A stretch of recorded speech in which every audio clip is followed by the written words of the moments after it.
Good evening, ladies and gentlemen, and welcome back to the Binome Manufacturers Elite Endurance Cup Season 6 Pool B semi-final round number 2. That's right, we're in the second half of the semi-finals of Season 6, and we are taking a look at the second half of our running order today, what with a fantastic race lined up at the Australian circuit that many love, many hate. That is a Mount Panorama Motor Racing Circuit, or we know it simply as Bathurst. I'm your host, Paul TX141 Walsh, also known as Britain a Spit, depending on what media you follow me on, and I will be bringing you your English broadcast tonight over the course of the 2-hour endurance race, as our lobby has just recently opened and all of our drivers are getting in down at the paddock and getting ready to go. It's going to be a tough one. It's going to be probably the hardest race on the calendar for many of our drivers, and Bathurst is a circuit which takes no prisoners whatsoever. It has been a long season so far, and we've still got plenty more racing on the calendar to go. And remember, tonight forms a massive race for all of our drivers. Tonight marks the race whereby our drivers will be doing their utmost to get their best possible point scores here, because after tonight there's no more points on the table, and whoever is in that top 7 of teams will make it through to the final. The final, which consists of 4 rounds, and at the end of those 4 rounds we will be crowning our championship team and champion driver, or drivers, for the Manufacturer Elite Endurance Cup Season 6. And Bathurst, as I say, a very difficult circuit, as we've already seen Captain Rob putting it in the whirl, coming out of the cut-in, and all of our drivers are getting out of the circuit in quick order to get underway and go, go, go. Now, to assist me in giving an update on where our teams currently stand, because remember we have 14 teams and we're going to be nailing them down to 7, I'm just about to invite my co-host, or co-consultant I should say, Grady, who will be joining us for the introductions here. We're just going to go off camera for a little bit of a second, folks, and we'll be inviting him in very shortly. So just bear with me right now. We are going to be getting him in the channel in very short order.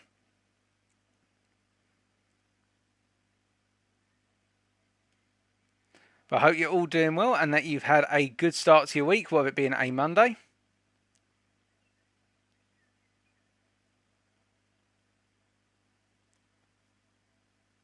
And be sure to let me know what you're expecting tonight in terms of the racing around the wonderful Bathurst circuit.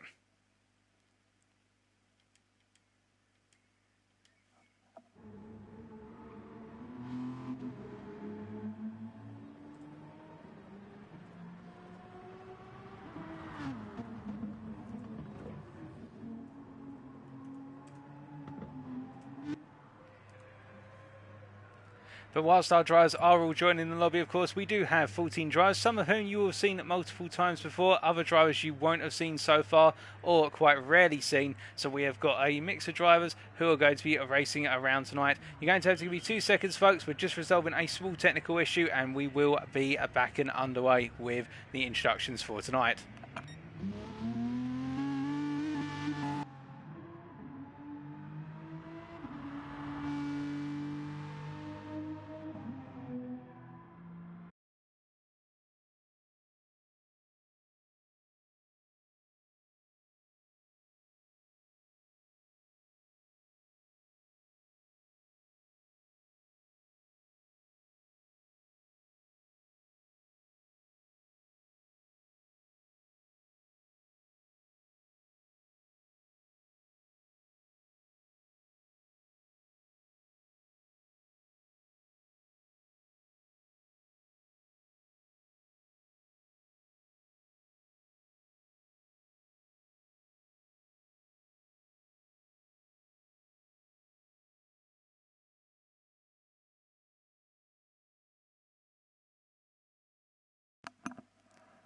Okay, we should have that technical issue almost resolved.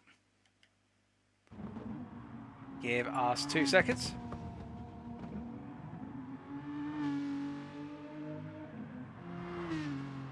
Should be almost there, and we'll be introducing our drivers in short order and giving you an update on the 14 teams standing at the moment. And remember, we do go down to only 7 come the end of tonight's 2 hours. There is also a lobby A occurring, a pool A, which will be happening at the same time here with a number of drivers as well who we've seen last time out who won't be racing in our lobby tonight. So everything is on the line for all of our drivers as they're planning to get underway at the Australian circuit very shortly.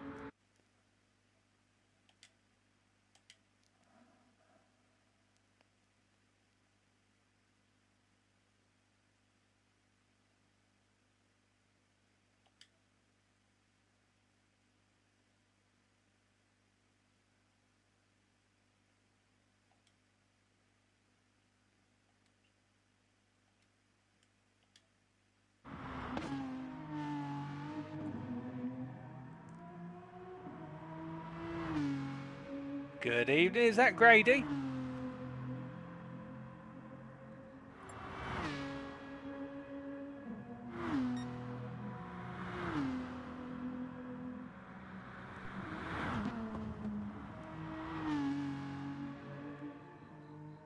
I think my colleague's just getting his microphone sorted out. There we go. Hello, Paul. Hello, everyone. Good evening, Grady. How are you doing, good sir? Good, good, good. And how about you? Oh, good, thank you. Excited for tonight? Excited for tonight. It's been a long time, though. We didn't commentary a race together. Yeah, all the way back in 2020, if I remember correctly, at Le Saf in the grand final. Right. But really, it's we're looking. 14 teams going into tonight, and only 7 are going to merge by the end of it. What are your thoughts so far in terms of the teams? The teams. Well, if I see the general classments, we can see that the IGTS. Sorry if I pronounce it wrong. It's a bit difficult, but we can see that they are on the 14th place. I mean, I know they are a strong team, a strong Binome, but I mean, we will see with the race. We will see. Definitely, because we've got 2 of their drivers in Pool B tonight. That is the combination of Kende and Pajc. Pajc having a disastrous race at Suzuka, retiring at about the midway point, and Kende wasn't even able to get out on track in the end due to personal circumstances. So they've got it all to play for tonight. Right, and they have to do something great tonight if they want to continue participate for the finals. At the 13th place, we have the team BRT. I don't know. I don't know if they did good in the previous races, so I can't say much about them. I think BRT had a good showing in the quarterfinals. They were up there, but I think in the semi-finals, the combinations just haven't suited them from what I'm hearing down at the paddock. And really, once they've gone from that 20 teams down to 14, it's put the spotlight on them a little bit, and they just haven't been quite there. They've been pushing hard, but just haven't had the pace. Maybe they will show us something different tonight, so I'm looking forward to that. At the 12th place, we have the T22F. What about them? T2F, well, we're looking at Captain Rob right now because they'll both of the drivers will be racing in Pool B. Captain Rob 53, featuring last time out at Suzuka. A solid team. They had a very difficult time at the Japanese circuit, finishing out of our running drivers in the end, finishing at the back of the field. And Rob has hit the wall a couple of times already at Bathurst. But the thing about them was they did have a solid strategy lined up. They just need to try and keep that pace, I think, and they could perhaps sneak some good points here, but it's going to be a long night for them. And if I can see they're racing with the Aston Martin, it's a heavy car, good in the straight, but in the technical part it will be, I think, a bit difficult. But we will see. On the 11th place we have the Mazix team. So, haven't seen too much of Mazix, and I believe they are in our lobby tonight, albeit we haven't got them here at the moment, but it'll be interesting to see what they can do, but they're finding themselves in a bit of an uphill battle in P11 right now. At the 10th place we have the V3R. It's a new team, and I never heard about this team. So, unfortunately, I don't think we're going to be seeing V3R in our race lobby tonight because no, we're definitely not going to. Well, actually, I might say that. I think we might have V3R in here. We'll have to double check that. They just joined someone of the team right now. Oh, my apologies, because we're going to have Goose starting in P5 and his teammate Jester starting down the back of the field. But the V3R guys have been very strong throughout. Last time out in particular, we saw at Suzuka, they played a really good strategy game in the end, whereby I think it was Goose who sacrificed his 5th place in order to come 7th behind his teammate, Mostro, who was going to come 6th, but he was under a lot of pressure from the man we're currently looking at, Kimi, who was chasing after him. So in the end, V3R sacrificed the 5th place to make sure they could get 6th for the 7th. Really good teamwork there and good pace. Alright, at the 9th place we have the team Indy. I don't know if I pronounced it well. Indy, so I think that's the combination of Surveys, TX3 Surveys, and I can't remember the other driver, but they are in Pool A tonight. But they've been looking relatively strong. I'm a bit shocked to see them down in P9, I must admit. And then on the 8th place, you have the RPM. I believe RPM, are they in our group tonight? I'm not 100% sure. I haven't seen too much of RPM, so I can't really comment on them.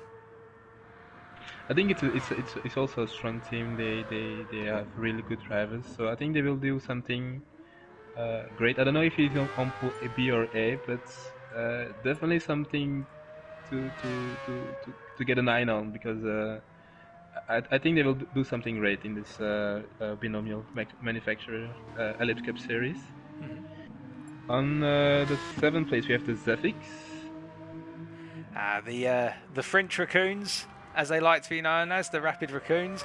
Yep, Zephyx last time at Suzuka, they were very impressive, particularly in the case of picking up a P2 and a P5 in the end with very strong performances, and in fact really surprising Team TC, who thought they were on for P2 and P3, just to have one of the Zephyx guys completely run them down right at the end of the race.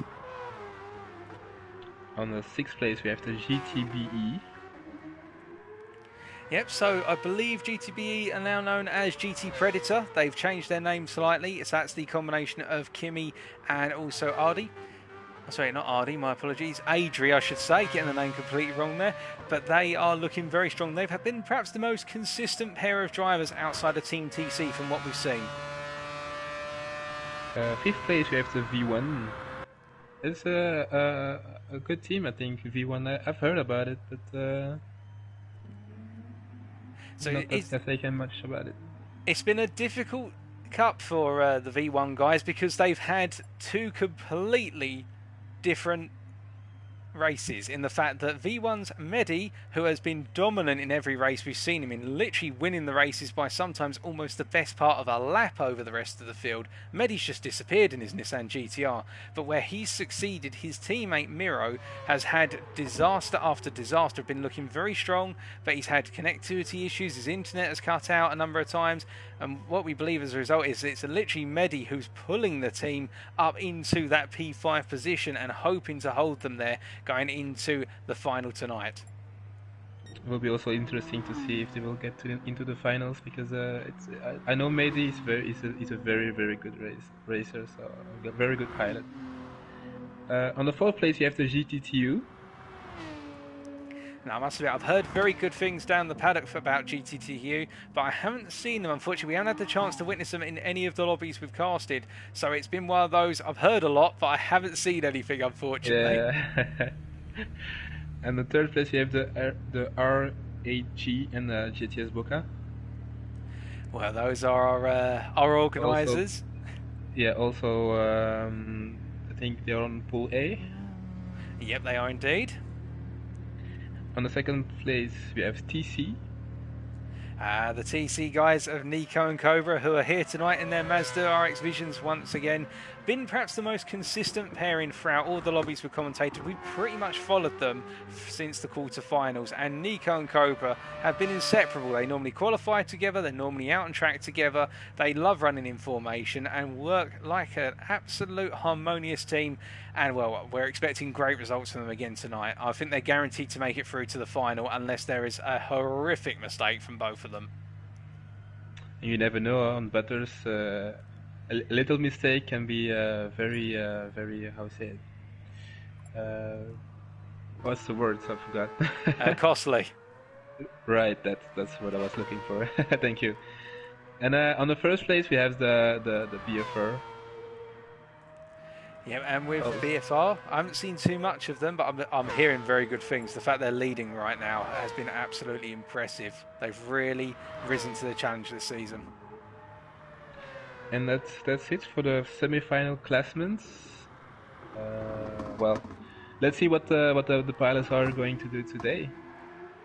Aye, very true. And I actually do believe we do have GTTU in our lobby tonight, so it'll be good to see, as we're just witnessing Maz in his Peugeot RCZ making his way up the hill towards the cutting. but it's going to be a long night for our drivers. And who are you predicting out of Pool B is going to do well here? Very difficult to say because, to be honest, I didn't follow that much the Binome manufacturer series, so it's hard to tell. But if I have to guess, I will say I've heard good things about the GTTU team, so I think maybe they will do something great in on this track. I will bet on the GTTU team. Alrighty, I'll take that bet. We've got Tenshu right now from GTTU, who is currently sat in the pits with his Jaguar F-Type getting ready to go. We've only got the best part of 3 to 4 minutes before we are going to get underway. So all of our drivers now will literally be getting themselves settled down. And, well, looking forward to a cracking couple hours of racing. Yes, indeed. But sadly, I have to go. But I will be watching in the background. But I have to go right now because I have something important that came up. I hope in the future we will get the chance to stream like for the whole stream. I mean the whole races, because it will also help me get better in commentary and stuff. So I look forward for that. But I will say to you, have a good stream, have a good race. And hopefully the pilots will give you some entertaining race today. Well, thank you, good sir. And likewise, I look forward to the opportunity when we can both broadcast the full race together again. But it's been great to have you in the commentary box as part of the pre-race. Alright, well, I see you. I catch you later, my good friend. Bye-bye.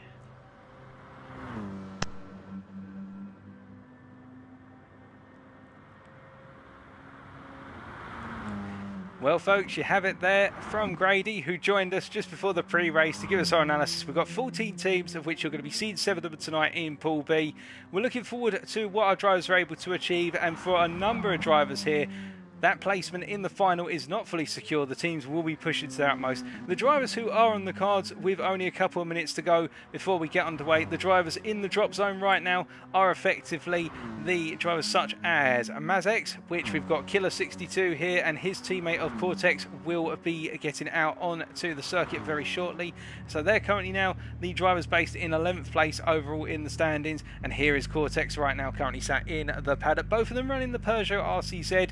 The French drivers will find that this car, the French Mobile, is a bit of an odd choice in the fact that it's not the best car for overall power down the straights, but Bathurst, whilst it does have some rather long straights where top end speed is important, you've also got a huge amount of handling to worry about in this circuit, particularly sectors 2 and 3. That's where all the handling comes into play, and we expect the Peugeot to be very strong, particularly in the downhill run through sector 3 all the way down towards the Conrod Straight. That is where this car is going to work wonders, but as soon as it gets into the Conrod Straight, then we're going to be seeing some of the more top end speed optimized cars such as the Jaguars and the Toyota Supras come into play.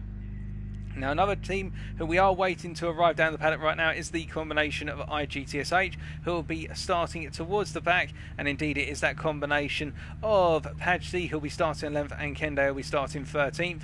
And with regards to our Peugeot drivers, just to give you an idea, the combination of Mazex, we will have Killer 62, who will be starting in what is PA, and then Mazex, who will be starting, not Mazex, sorry, it will be then his teammate of Cortex, who is going to be starting all the way down in P12. So it's going to be a difficult one for those guys. They've got a lot to do, and they've got a lot of work ahead of them.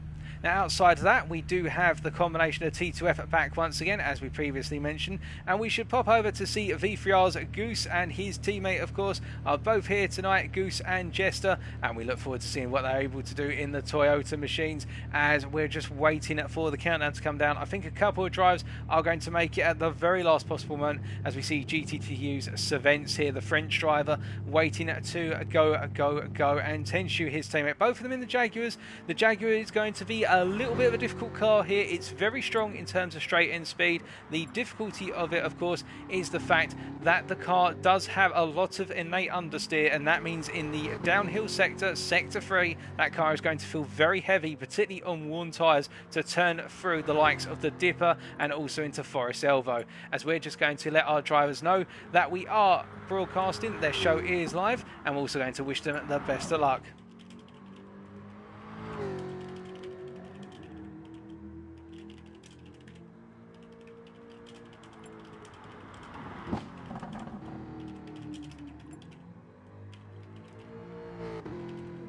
But we are getting a slight delay to the proceedings tonight. We are given an extra 5 minutes as we do have a number of drivers who have yet to arrive, including V3R's Jester, who is running a little bit behind schedule, and our race host, our lobby host, our trackside steward of GTS-BOCA's Tosh, who has been our host throughout, an absolutely wonderful gentleman who's helping to run things in the smoothest possible manner.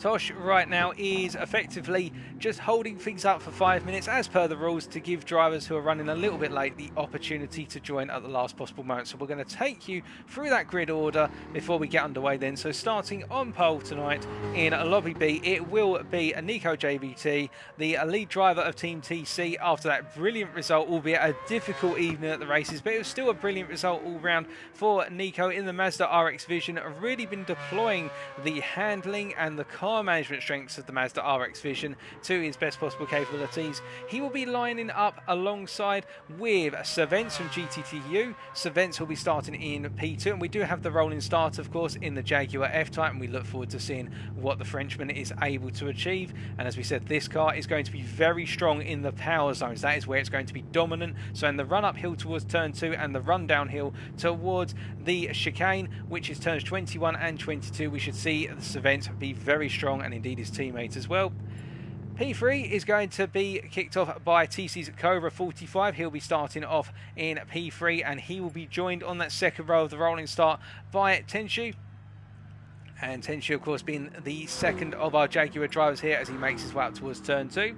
And then we are going to have V3R's Goose, who will be starting in P5, the Toyota Supra. A very well-rounded car here, but the problem with the Supra is it does have that turbo, which it's reliant on in order to get the power down. And that turbo may just seem to lag a little bit through the second and third sectors compared to, say, the supercharger of the Jaguar, for example, or the much stronger, punchier turbo of the Peugeot RCZ in the lower gears. The turbo of the Supra is optimised more for the mid-gear range rather than the lower gear range, and that's where it could lose out a little bit, but it will be strong on those straights.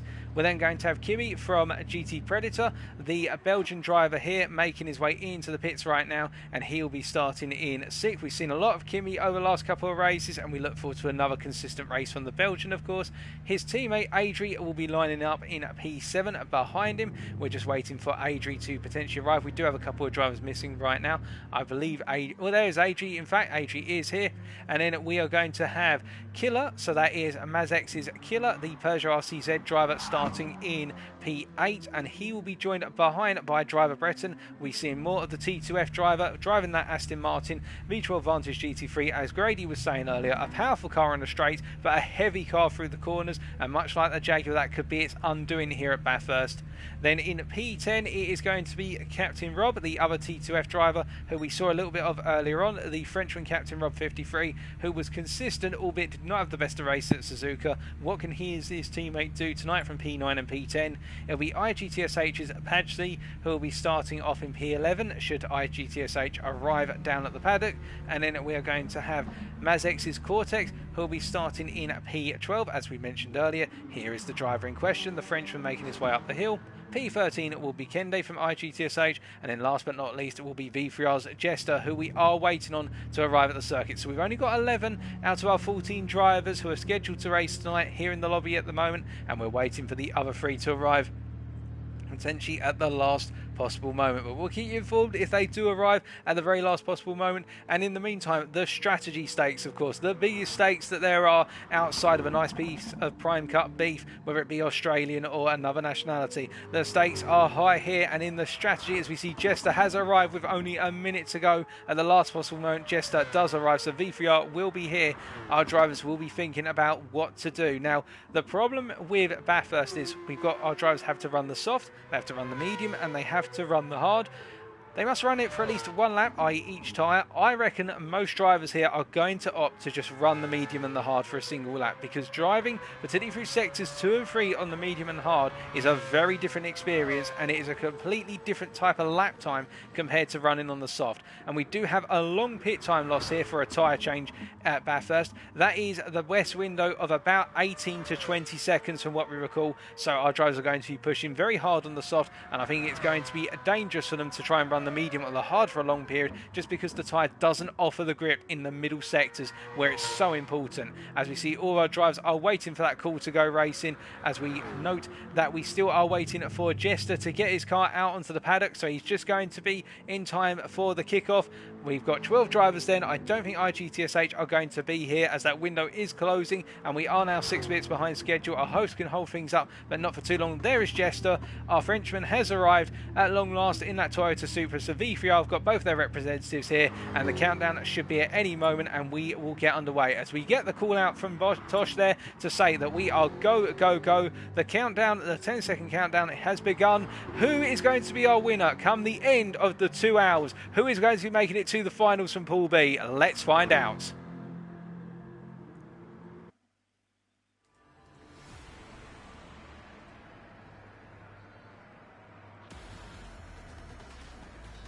So as we pan down to the rolling start procedure, it will be kicked off by our lead TC driver of Nico, and behind him will be Savent. But what can their respective teammates do from P3 and P4? And what about the V3R guys, in particular Jester starting at the very back?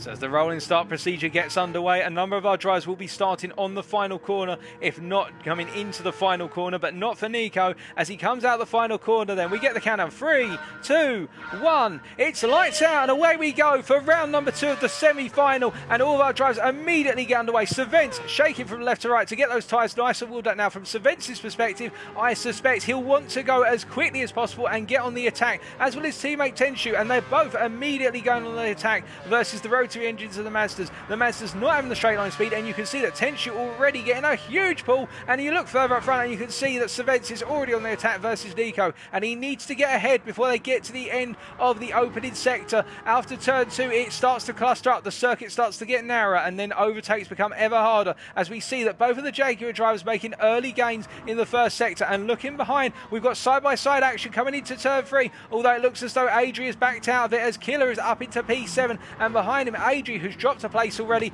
Captain Rob and driver Breton running together. The two Aston Martin drivers both going a little bit deeper on cold tyres there, and we see that Mazek's going around the outside of Breton, coming out of the cutting, and now going up the hill. They all charge up the hill for the first time of asking, and we see Cortex, the Peugeot driver, on a move right now, and his teammate, who is further up the road, of course, getting things done as well, as Breton drops down to P11 and Jester in P12, as all of our drivers come through the dipper. And we can see that Savents right now has got Nico getting ever closer, as we would expect. But Cobra, meanwhile, has had a disaster. And what's happened to Cobra? Well, he's made a mistake somewhere. Let's take a look back and find out.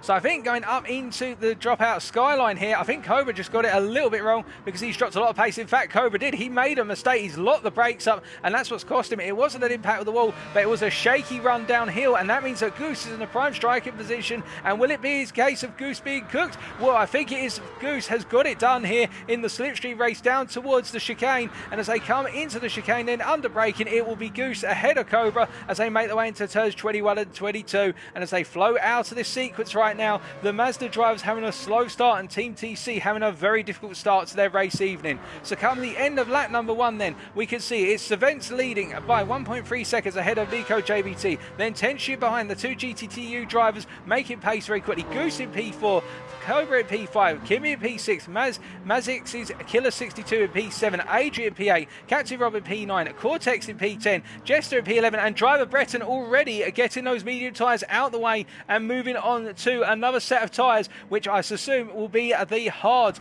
as we can see that it looks as though Breton is going for the one lap magic strategy very early on in the race. And as we look further around, we can see that Tenshu has passed Nico on the drag race up towards turn 2. So we could already know that they were making their way past in the left-hand side here before they even got into the braking zone, and they got the move done well before the braking zone, and that is that overall horsepower and that supercharger of the Jaguar F-Type just simply outclassing the turbo-based rotary engine of that Mazda RX Vision. And I think right now it's going to be a long strategic game from the TC guys to get that win. As we see that Goose is struggling through Sector 2 right now. The Super just not having the punch, as we mentioned in the pre-race discussion. And Cobra right now forming a bit of a traffic jam behind Goose. As we look back from the Super driver, you're riding on board with him. And Cobra hitting the wall there, coming out of Skyline and now running down in towards the Dipper. And you could see that Cobra just not feeling too secure right now on these opening couple of laps. And in the nighttime setting as well right now, it's very difficult. We can barely see the guys behind, albeit for their headlights here. And Cobra once again clipping the wall at Forest Elbow. And as we look back from Cobra's car right now, you can see you've got the little army of Mazdas behind the lead Mazda car here, all wanting to try and find their way through. And then you've got a Peugeot in amongst that Mazex there, really looking to make the move. And Kimi is going to try and drag race his way past Cobra here. They're side by side coming into turn 20. Who's going to be on the inside coming into 21? The chicane, it's going to be Kimi. I think Kimi's got the job done here, and Cobra loses 2 places. In fact, Killer 62 follows his way through Kimi here, and I think Killer was playing that very smart, knowing that Kimi had the pace, given the fact that Cobra got it wrong out of Forest Elbow. So that is the change of position there, and it's not started off well for Cobra 45, but then again, we know that Cobra normally has a plan. If it's not working out, he'll find a way back into the race later on, but it's a difficult start for TC, the slowest start we've seen from them in any of the races so far, and perhaps Bathurst is just not their circuit today. But again, we've still got the best part of almost 2 hours to go. It's not as though the race is over yet. We're only on lap number 3, and as we look back down the field here, we can see that Mazix is Killer 62 and Kimi going to war already in the run up towards turn number 2, and that Peugeot just having the power by comparison with the Mazda out of the acceleration zone of turn number 1 there. And that's what we were talking about earlier. That Peugeot has a really punchy turbo in the lower gears, and it just gives it enough acceleration versus the Mazdas around him. And you can see that Kimi now our lead Mazda in this battle for P6 compared to Cobra behind him, and then we've got AG following suit as well, as Killer hits the wall there a little bit coming out of the cutting and now going into the uphill full run here.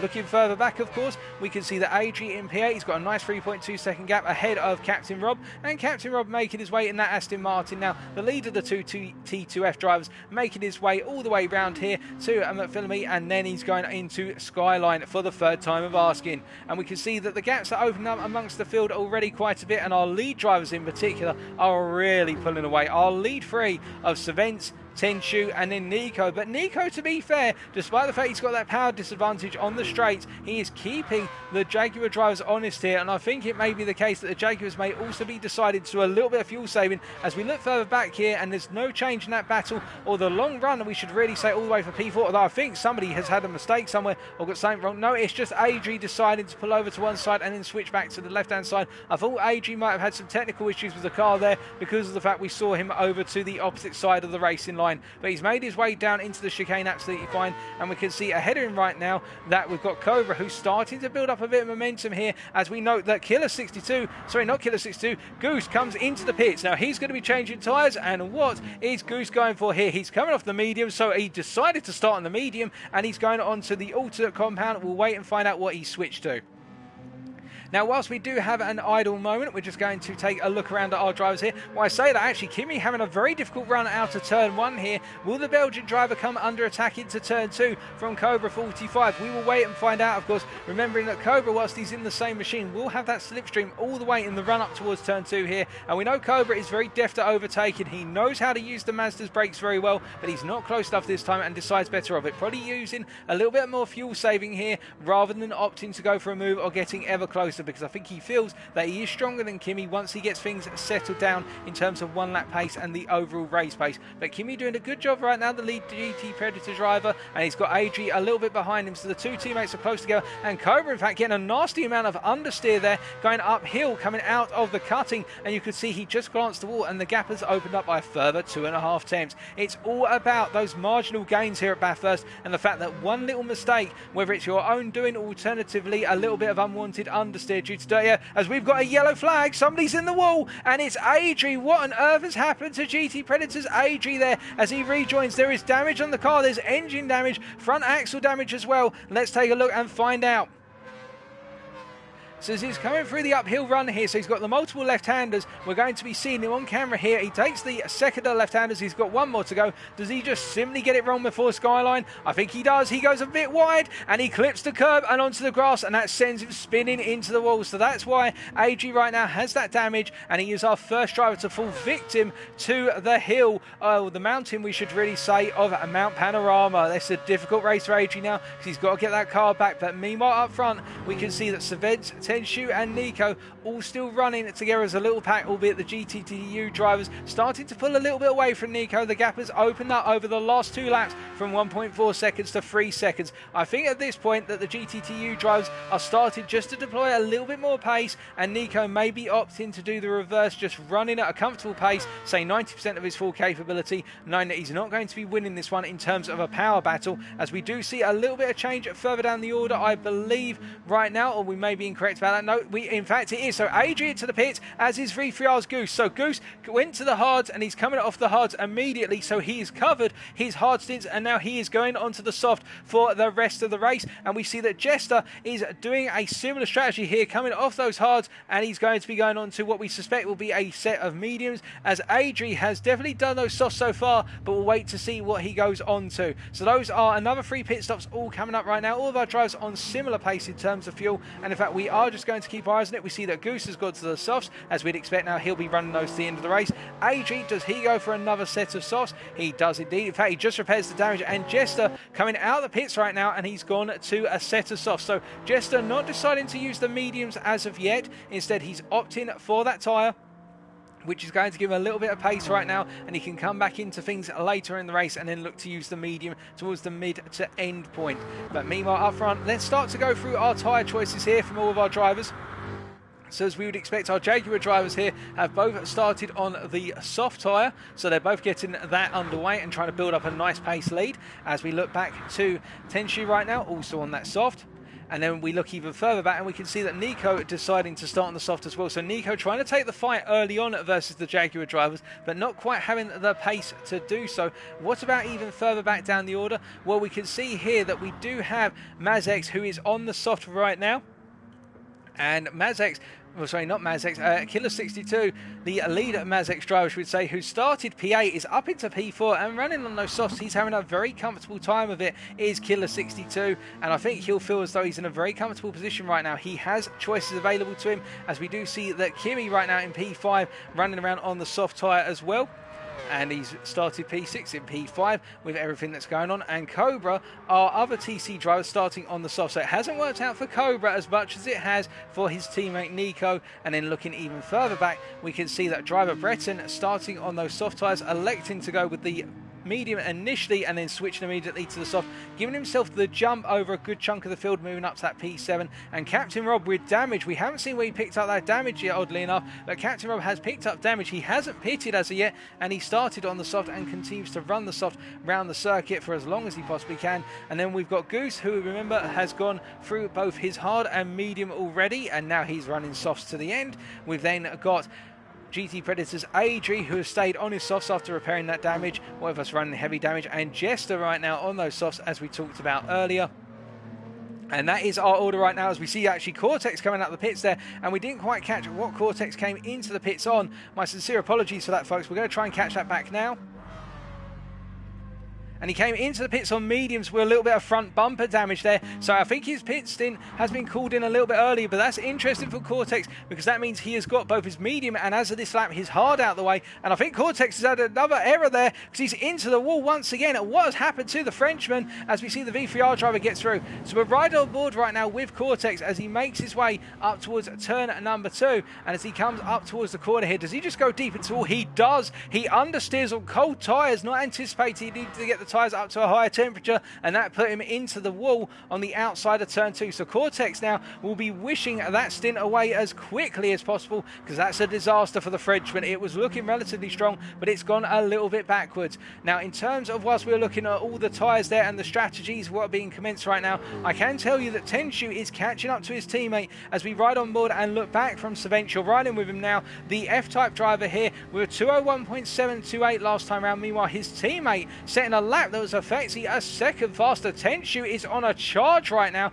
and I think he's going to be giving his teammate the message very shortly over team radio. Look, I'm faster than you, let me through. I've got the better pace at this point in the race. Or is it the case that Tenshu will just sit there and decide to soak up a little bit more tyre wear with the understeer of the dirty air, but in return save some fuel? Because the Jaguar is a relatively good fuel saver for a V8 supercharger as Captain Rob comes into the pits from P8 to get off of his soft tyres right now. And I think Captain Rob will be opting to go for a different compound. We are just going to find out that for you, ladies and gentlemen, as we look a little bit further around the field here, and we can see that Kimi right now making his way up towards the dipper. Not the dipper, sorry, the cutting in P5. But looking back at Captain Rob, he's in the pits. He's going to drop some way down the order. And this is after 6 laps on those soft tyres. And what will Captain Rob go for? He goes to the medium, does Captain Rob here. So he's going to get that medium stint completed right now and then get back on with the racing. 12 drivers started the race. 12 drivers still in the race. We're 14 minutes clear. We've still got a vast amount of the race to go. But definitely looking up front right now, we can see that Svens and Tenshu are both really pushing it. Both clocking it as quickly as possible, going ballistic down the Conrod straight here, and you do have to wonder whether Tenshu's trying to get a message through to his teammate that I'm a little bit faster than you. But as we were saying earlier, the cars are quite strong fuel saving as Cortex gets that damage repaired and switches from the hard to the soft. That means Cortex has cleared his mandatory compounds now, and he doesn't have to worry about those anymore, so he could come back into this race later as quite a dangerous component for the drivers who are battling in the midfield to the lower end of the field. As we see Tenshu right now, his last lap being that fastest lap of, well, so not that fastest lap, in fact his last lap was a 2:01.5, so it was on lap number 6 he set that 2:07, and we can see that he is continuing to hound his teammate. The gap between them now 9 tenths, but fluctuating between the best part of 6 tenths and a second. And Nico JVT just watches on right now in P3. The Frenchman having a difficult time of it, not able to match the Jaguars for pace. He's going to have to find a way around them on strategy right now, and I think he's just going to sit in for a long haul. And the thing that the Mazda will have over the Jaguars is it will have the tyre wear advantage in the fact that it will be able to go longer on its tyres, particularly the soft, by comparison with the Jaguar. And albeit the Jaguar is a heavy car, which means that it's going to wear its tyres more, but also it's quite heavy on its front end under braking, so the car's not going to feel too difficult to turn into the into the low speed corners, because it's nice brakes will enable it to stop the car, but it's in the medium speed corners where the Jaguar is going to struggle. For example, going through the chicane, turns 21 and 22, going through the uphill left-handers here all the way to Skyline, that's where the Jaguar will fall off compared to the Mazda, and we expect that the Mazda will get stronger and stronger over the hill as this race goes on. And Killer 62 right now only 14 seconds down on Nico. Killer just needs to simply keep putting in the laps right now, and I think in that Peugeot RCZ he could have an opportunity for a potential podium should Nico drop the ball at any point. But right now Killer just running in a very peaceful position as we see that Kimi, the lead Mazda driver, and the rest of the field outside of Nico and P3, the Belgian having had a good start to his race and still holding Cobra behind him. And I think Cobra at this point is starting to get a little bit close to the back of Kimi, but doesn't want to follow into his slipstream to avoid picking up that additional tyre wear. As we are hearing further behind right now, Captain Rob, who has come out the pits quite recently on a set of mediums, going very deep into the cutting there and getting getting it wrong and almost putting it in the wall, but getting the car stopped, running in that dirty air of V3R's Jester, and Jester just running away right now, as we can see that Captain Rob just not feeling comfortable, and Cortex 32.3 seconds behind after that disastrous moment which saw him pick up the damage, and Rob's into the wall there, and that's front axle damage and aerodynamic damage on the front end, and Captain Rob will not have wanted that. He's not having a good evening, is Captain Rob. A number of drivers getting caught out by the left-handers up to Skyline, and it's another bad day at the office there, as we see Kimi is still being closed up by Cobra, but Cobra not opting to get too close. The two drivers exchanging lap times right now, but you have to think that Cobra's got something up his sleeve that Kimi needs to be wary about.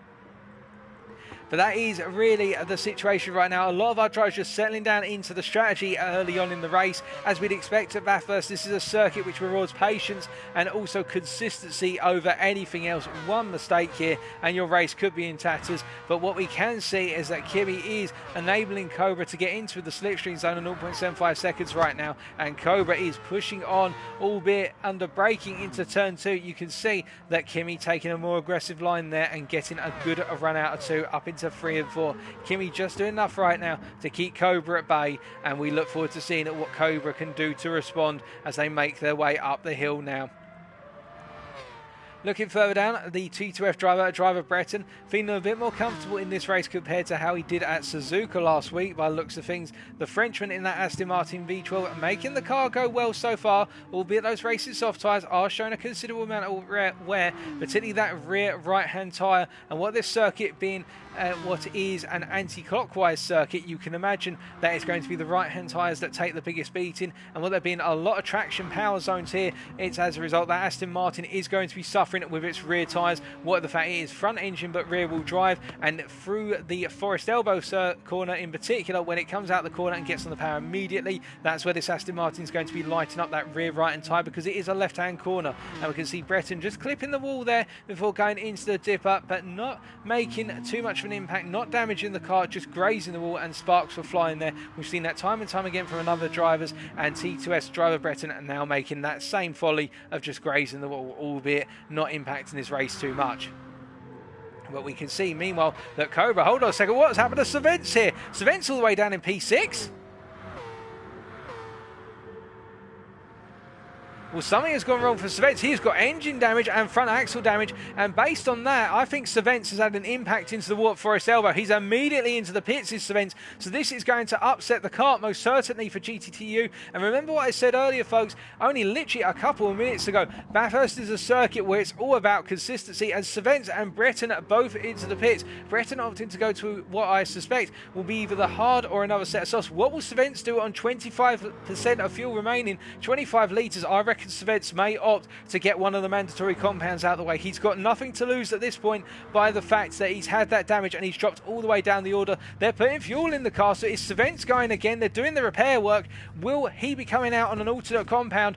Well, let's take a look and find out. He comes out on 86 and Breton goes to the hard here, and you can see Savents going back onto the soft. So this is a gamble from Savents, as Breton is now going to get that hard tyre out of the way, and Breton has come out in front of Savents, so this is not what Savents will have wanted. And immediately now Savents has got to clear Breton, but it's Aston Martin versus Jaguar, two Brits, titans of the British manufacturers, going to war into turn 2, and Breton holding it into line, but he goes very deep there under braking. It didn't look as though there was contact, but Savents has got through there, using the grip of that soft to his advantage versus the cold hard tyre, which caught Breton out by surprise by looks of things as he makes his way up the hill now, and you can see Savents immediately charging away, albeit that Aston Martin being very strong out of the cutting in terms of acceleration in the lower gears, but the Jaguar just having the grip and having the power in the higher gears and able to get it deployed. So Savents right now doing a good job of pulling away from the risky driver Breton.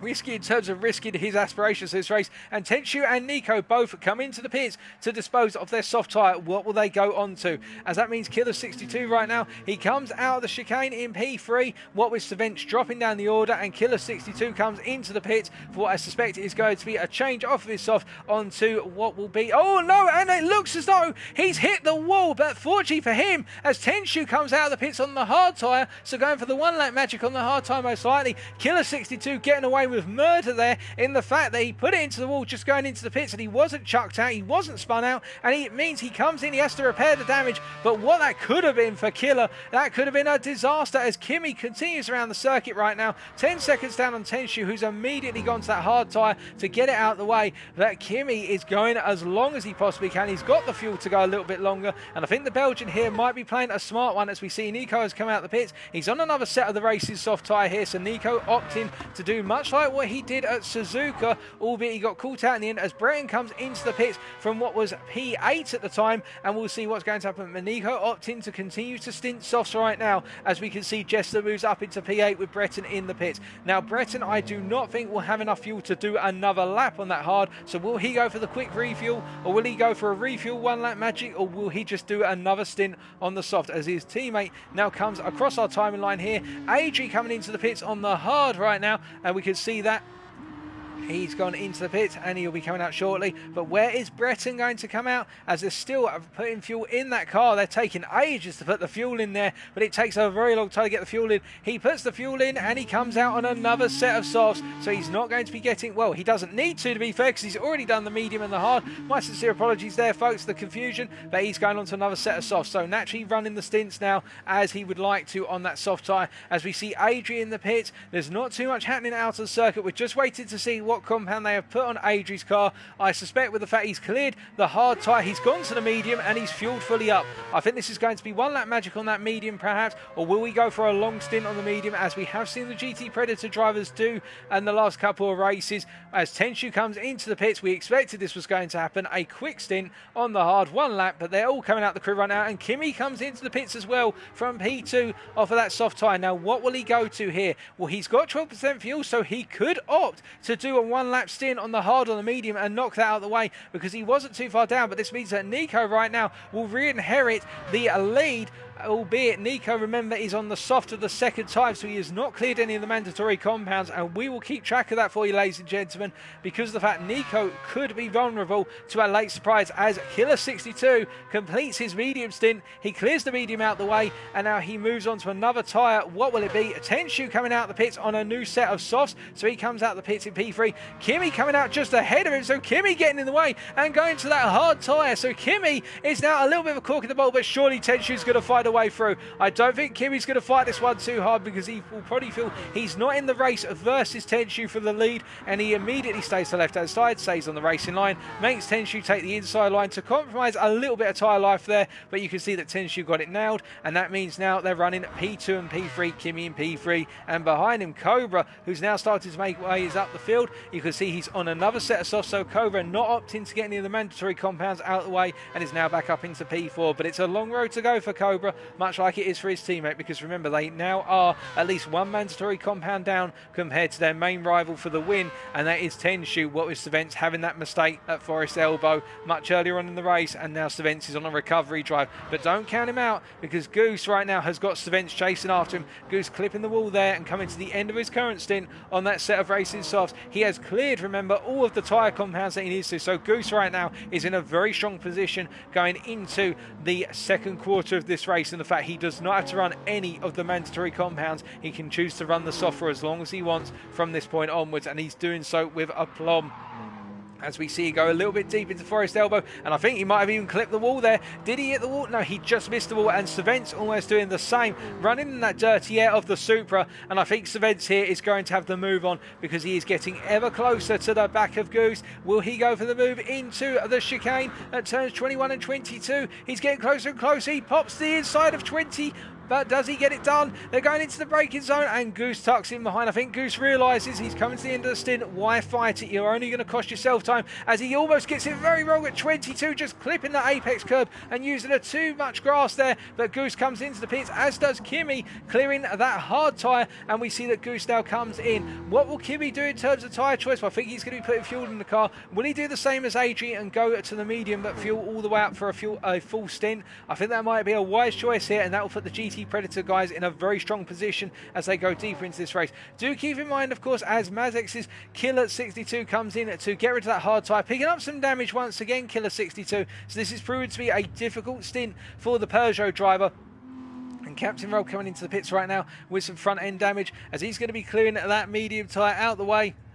As forecasted, we can see all of our drivers making their way into the pits in the lower end of the field right now. And you do have to expect, as we see Kimi coming out on the medium with a full tank of fuel there. So Kimi getting that medium on, and from that point onwards, that means he can run the soft to the end after this stint. And behind him, it looks as though Goose has picked up a half-second penalty for track limits going into the pits, but he does only have that software, and he can clear that half-second penalty very quickly here with a little bit of trail braking into the corners or just a gentle lift. And we do see further down the order that Captain Rob with that medium, well, he can choose to go to the hard, or he can choose to run another set of softs because he's cleared the medium compound out the way.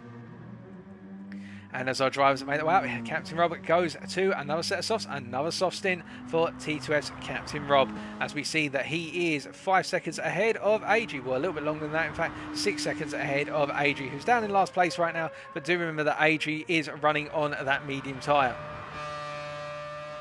And as we say hello to Zoroni in the chat, it is a night race, and we are at Bathurst, or Mount Panorama Raceway in Australia.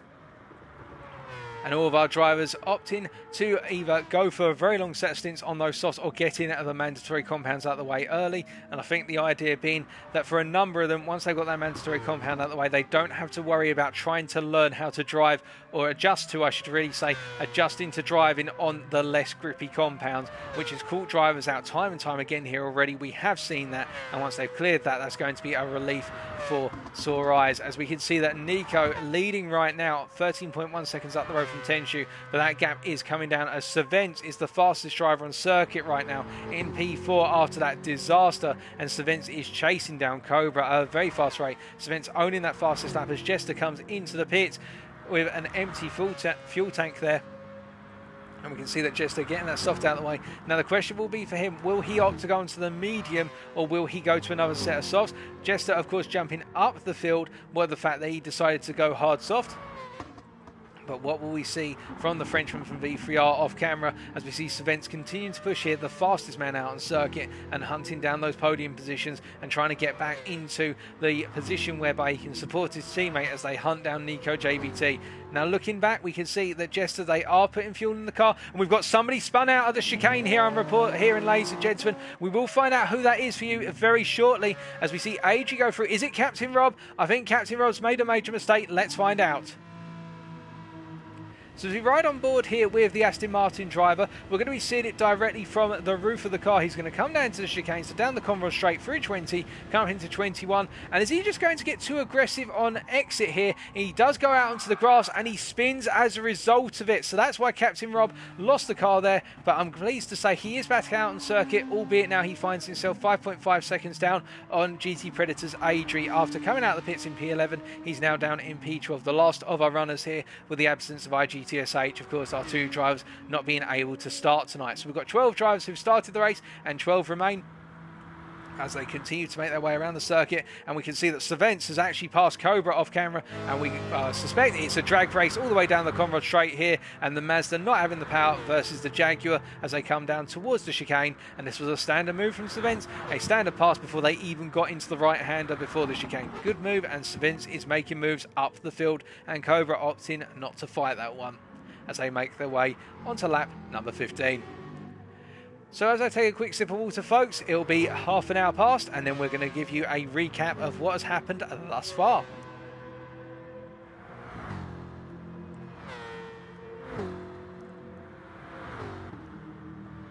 As we see Savence making his way out towards turn 2, it is a case that half an hour has passed. The story so far then, ladies and gentlemen.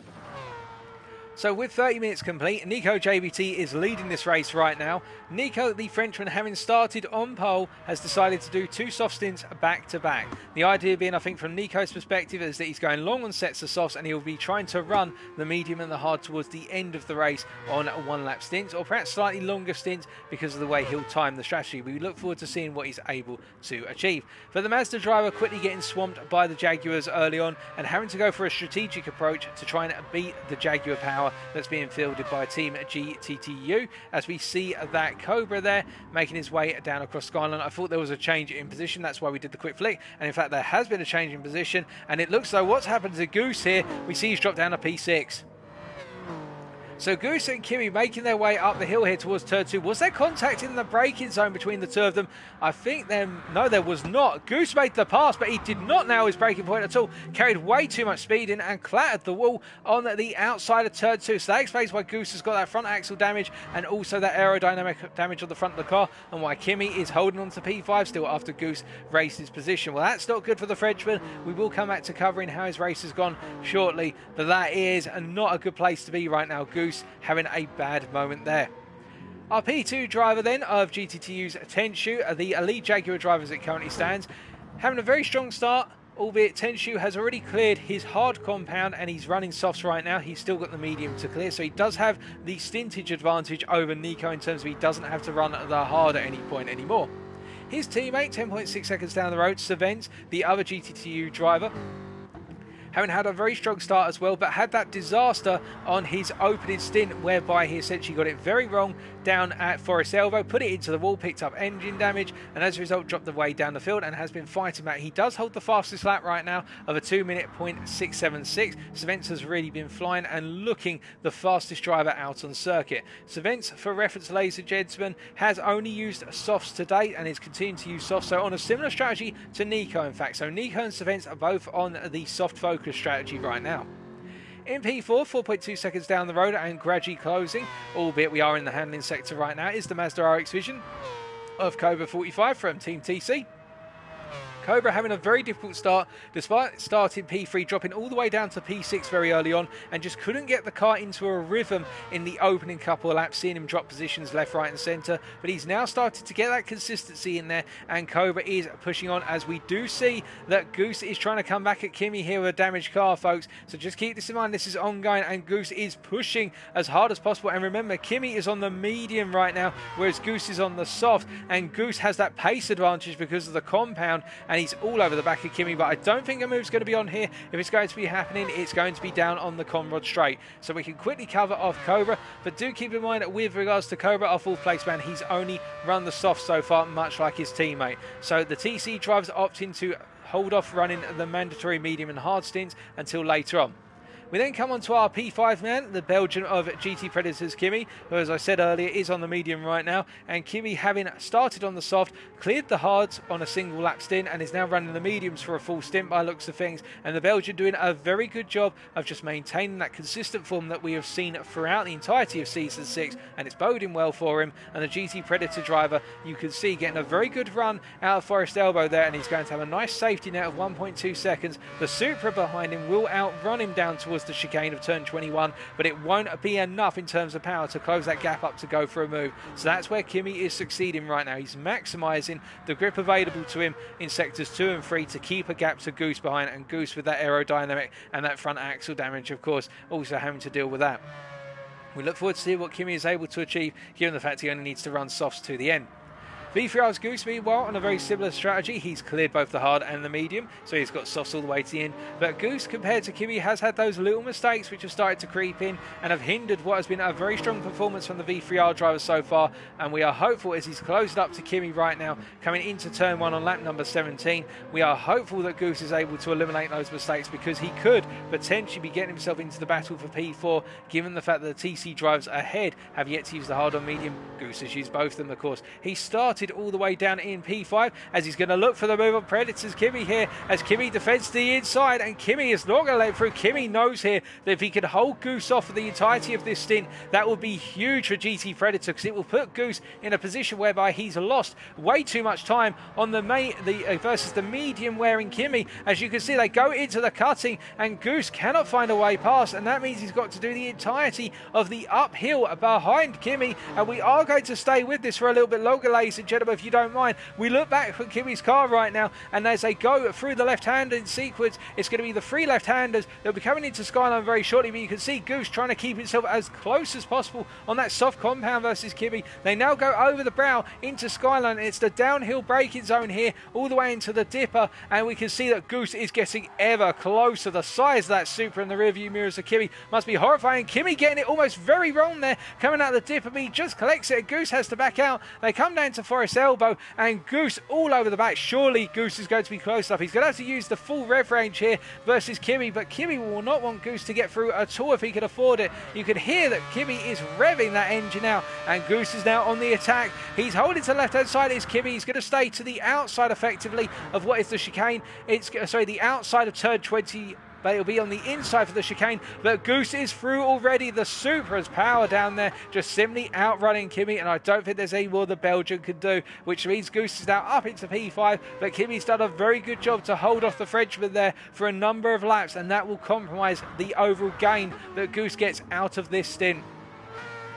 Now coming on to drivers further down the field in P7 and closing up to this battle for P5 is T2F's driver Breton, the Frenchman, who, having started in P9, has cleared all of the mandatory tyre compounds right now, so he can run softs all the way to the end. The Aston Martin driver putting in a good set of laps so far. Onto his 18th lap he goes, and we look forward to seeing what else he's able to achieve. He's picked up a little bit of damage here or there, but they've been quickly able to get that fixed, so it hasn't cost him too much time. And Breton looking to be a force to contend with in the midfield battles as we go deeper into this race. V3R's Jester, by comparison, well, Jester has cleared both the hard and the soft, but he has not yet cleared the medium, as we see Cortex comes into the pits off of the soft tyre to complete a stint. We'll come back to Cortex very shortly, given the fact he's already cleared both of his mandatory stints, so we don't need to jump to that. But Jester, the second of our V3R drivers, having had a bit of a difficult start to the race, now starting to find his own rhythm and getting into the mix, is the Frenchman. Behind him, Killer 62. Well, Killer having cleared all of the compounds so far, minus the hard. Killer still needs to do that. He dropped down the order after that engine damage he picked up on his previous stint, and he was looking very strong for P3 at one point. But I am hearing right now, as we look down the order, you can see that Goose, Kimmy and Breton all getting much closer to one another here. Kimmy falling away from Goose and Breton getting closer. He's already stripped the best part of a second out of Kimmy on this lap alone. He's still got a further lap to go here, so Breton will have Kimmy in his sights within the next lap or two. But we continue to look back, and we can see that Killer is trying to make up for lost time right now after that engine damage on his previous stint in P9. Having started all the way in P8, so he's not really gained too much, but he has been looking strong when he's been able to keep it together. In P10, we've got GT Predators Adri, the second of the GT Predator drivers right now. Adri having started in P7. It's been a bit of an odd race for Adri, he just hasn't really found the form that his teammate has. But Adri has cleared the soft, the hard and the medium, so he does have that in his favour, albeit he is being hunted down right now by Captain Rob, who in P11, Captain Rob, the other T2F driver, had a very difficult start to the race, having started P10 but picking up damage on a good number of his stints so far. Captain Rob has cleared the soft to the medium, but he's still yet to clear the hard, and you can see Rob running around with front axle damage there and front bumper damage as well, which will affect the aero. And it's Cortex all the way down in P12, who I believe is making his way through the dipper and has had a near and miss with the wall there. Cortex not having a good race. He started in P12, he continues in P12, but he has cleared all of the compounds. He can run softs all the way to the end. So that is the story so far for all of our drivers, and what we can see as Nico makes his way through the chicane for the 19th time of asking is that Tenshu is closing that gap down, and it's now 6.4 seconds and still coming down. As Breton, meanwhile, as we jump on board here with the Aston Martin driver, you're riding from his roof and looking forward towards GT Predators. Kimmy ahead. You can see that the Frenchman of Breton is charging right now, using that Aston Martin's power, but he's going to struggle to deploy it through sectors 2 and 3, particularly the fact he's running in that dirty air of Kimmy. You can see how he's having to lift out there, going into Skyline, and it means that Breton wants to get as close as possible to break it here. Kimmy almost getting it very wrong and having to grind the wall there into the dipper to stabilise the car, and Kimmy on those mediums, I think those mediums are starting to fall off a bit, and we can see that Breton is getting ever closer into Forest Elbow they go, but driver Breton just getting a little bit of understeer in the downhill braking zone, and I think that's going to keep Kimmy safe, or will it, as we can see the Aston Martin deploys its V12 6-litre engine versus the rotary of that Mazda. They charge down towards the chicane they go, the Conrad straight, and he's getting closer and closer is Breton here. He's getting ready to make the overtake on the outside through 20, which will place him on the inside for 21, but it's not to be, or is it? No, he's not close enough. Kimmy holds off for another lap here, and Kimmy will know the pressure is on on right now. As we see coming out of the pits is Savent, who's coming out on a set of softs once again. So Savent not opting to go onto the hard. Savent's staying on those softs. He hasn't even cleared the medium yet, so Savent going for the full attack strategy as Kimi still under pressure from Breton. And I think for Kimi, if he could hold Breton off for a couple more laps, given the fact that he is halfway through his stint right now, that would be fantastic for Kimi. But he's got a lot of work to do as the Belgian, given that medium compound is at least a second down on the soft compound, if not 1.5 seconds. And at Bathurst, that's a huge amount of time. But remember, the only overtaking opportunities are really in sectors 1 and sector 4. But you can see that driver Breton is trying to find a way around the outside into turn 2. He looks for a cutback even, and Kimi places the car well on the apex there.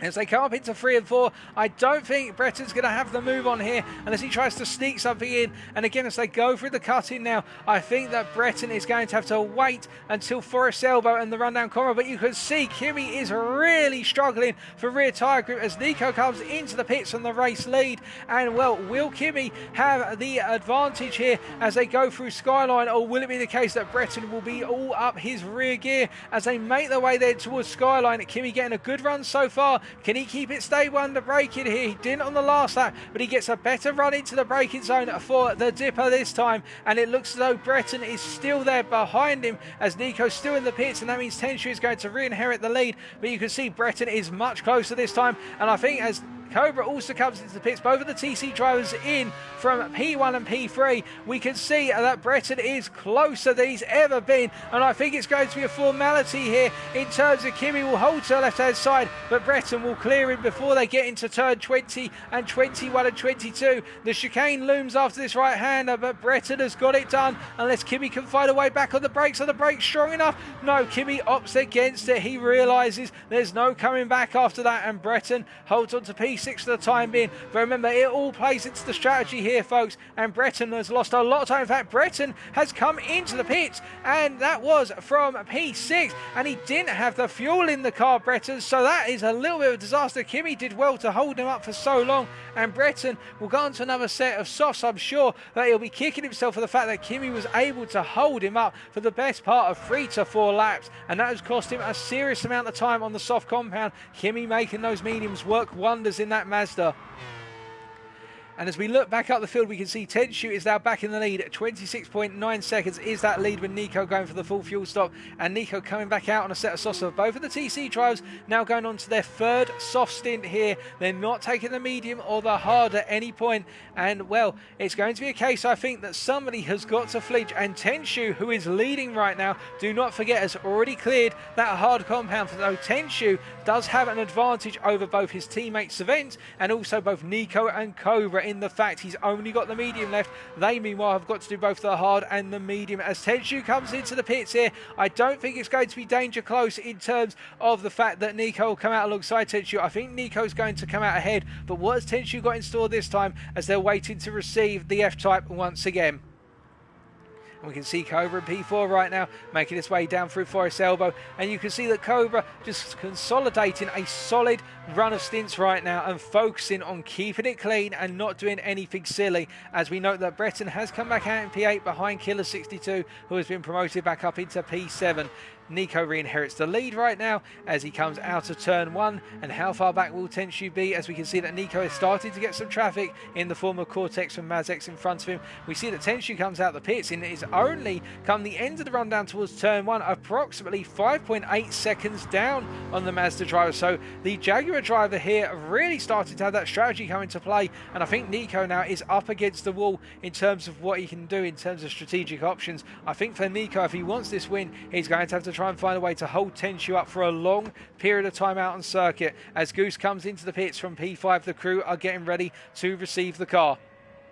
Now, it is worth pointing out, in the case of Cortex right now, a back marker clipping the wall there as he rises up through the hill. When you get blue flags running over the hill sections, it is very hard to let a driver through, and I think that's going to be in the minds of any backmarker driver here, and Nico is going to have that on his mind as well. It all depends on when you catch up to a backmarker, and for Nico, this is the worst possible time. He could be running behind another driver. You can see here that Cortex will have nowhere to go, and he will have to literally stay on the racing line until they come out of Forest Elbow, and this is going to cost Nico quite a bit of time as they make make their way out of the corner, and you can see Cortex immediately holding over to the left and lifting out, whilst the Mazda's trying to build up speed. Cortex comes out the corner and he stays over to the left-hand side, lifting off that throttle, albeit it's a case now that Nico will have lost quite a bit of time there, and you can see the damage has been done already. Nico losing the best part of approximately 6 attempts, being stuck behind Cortex for so long. Not Cortex's fault, of course. That's how narrow it is in Sector 3,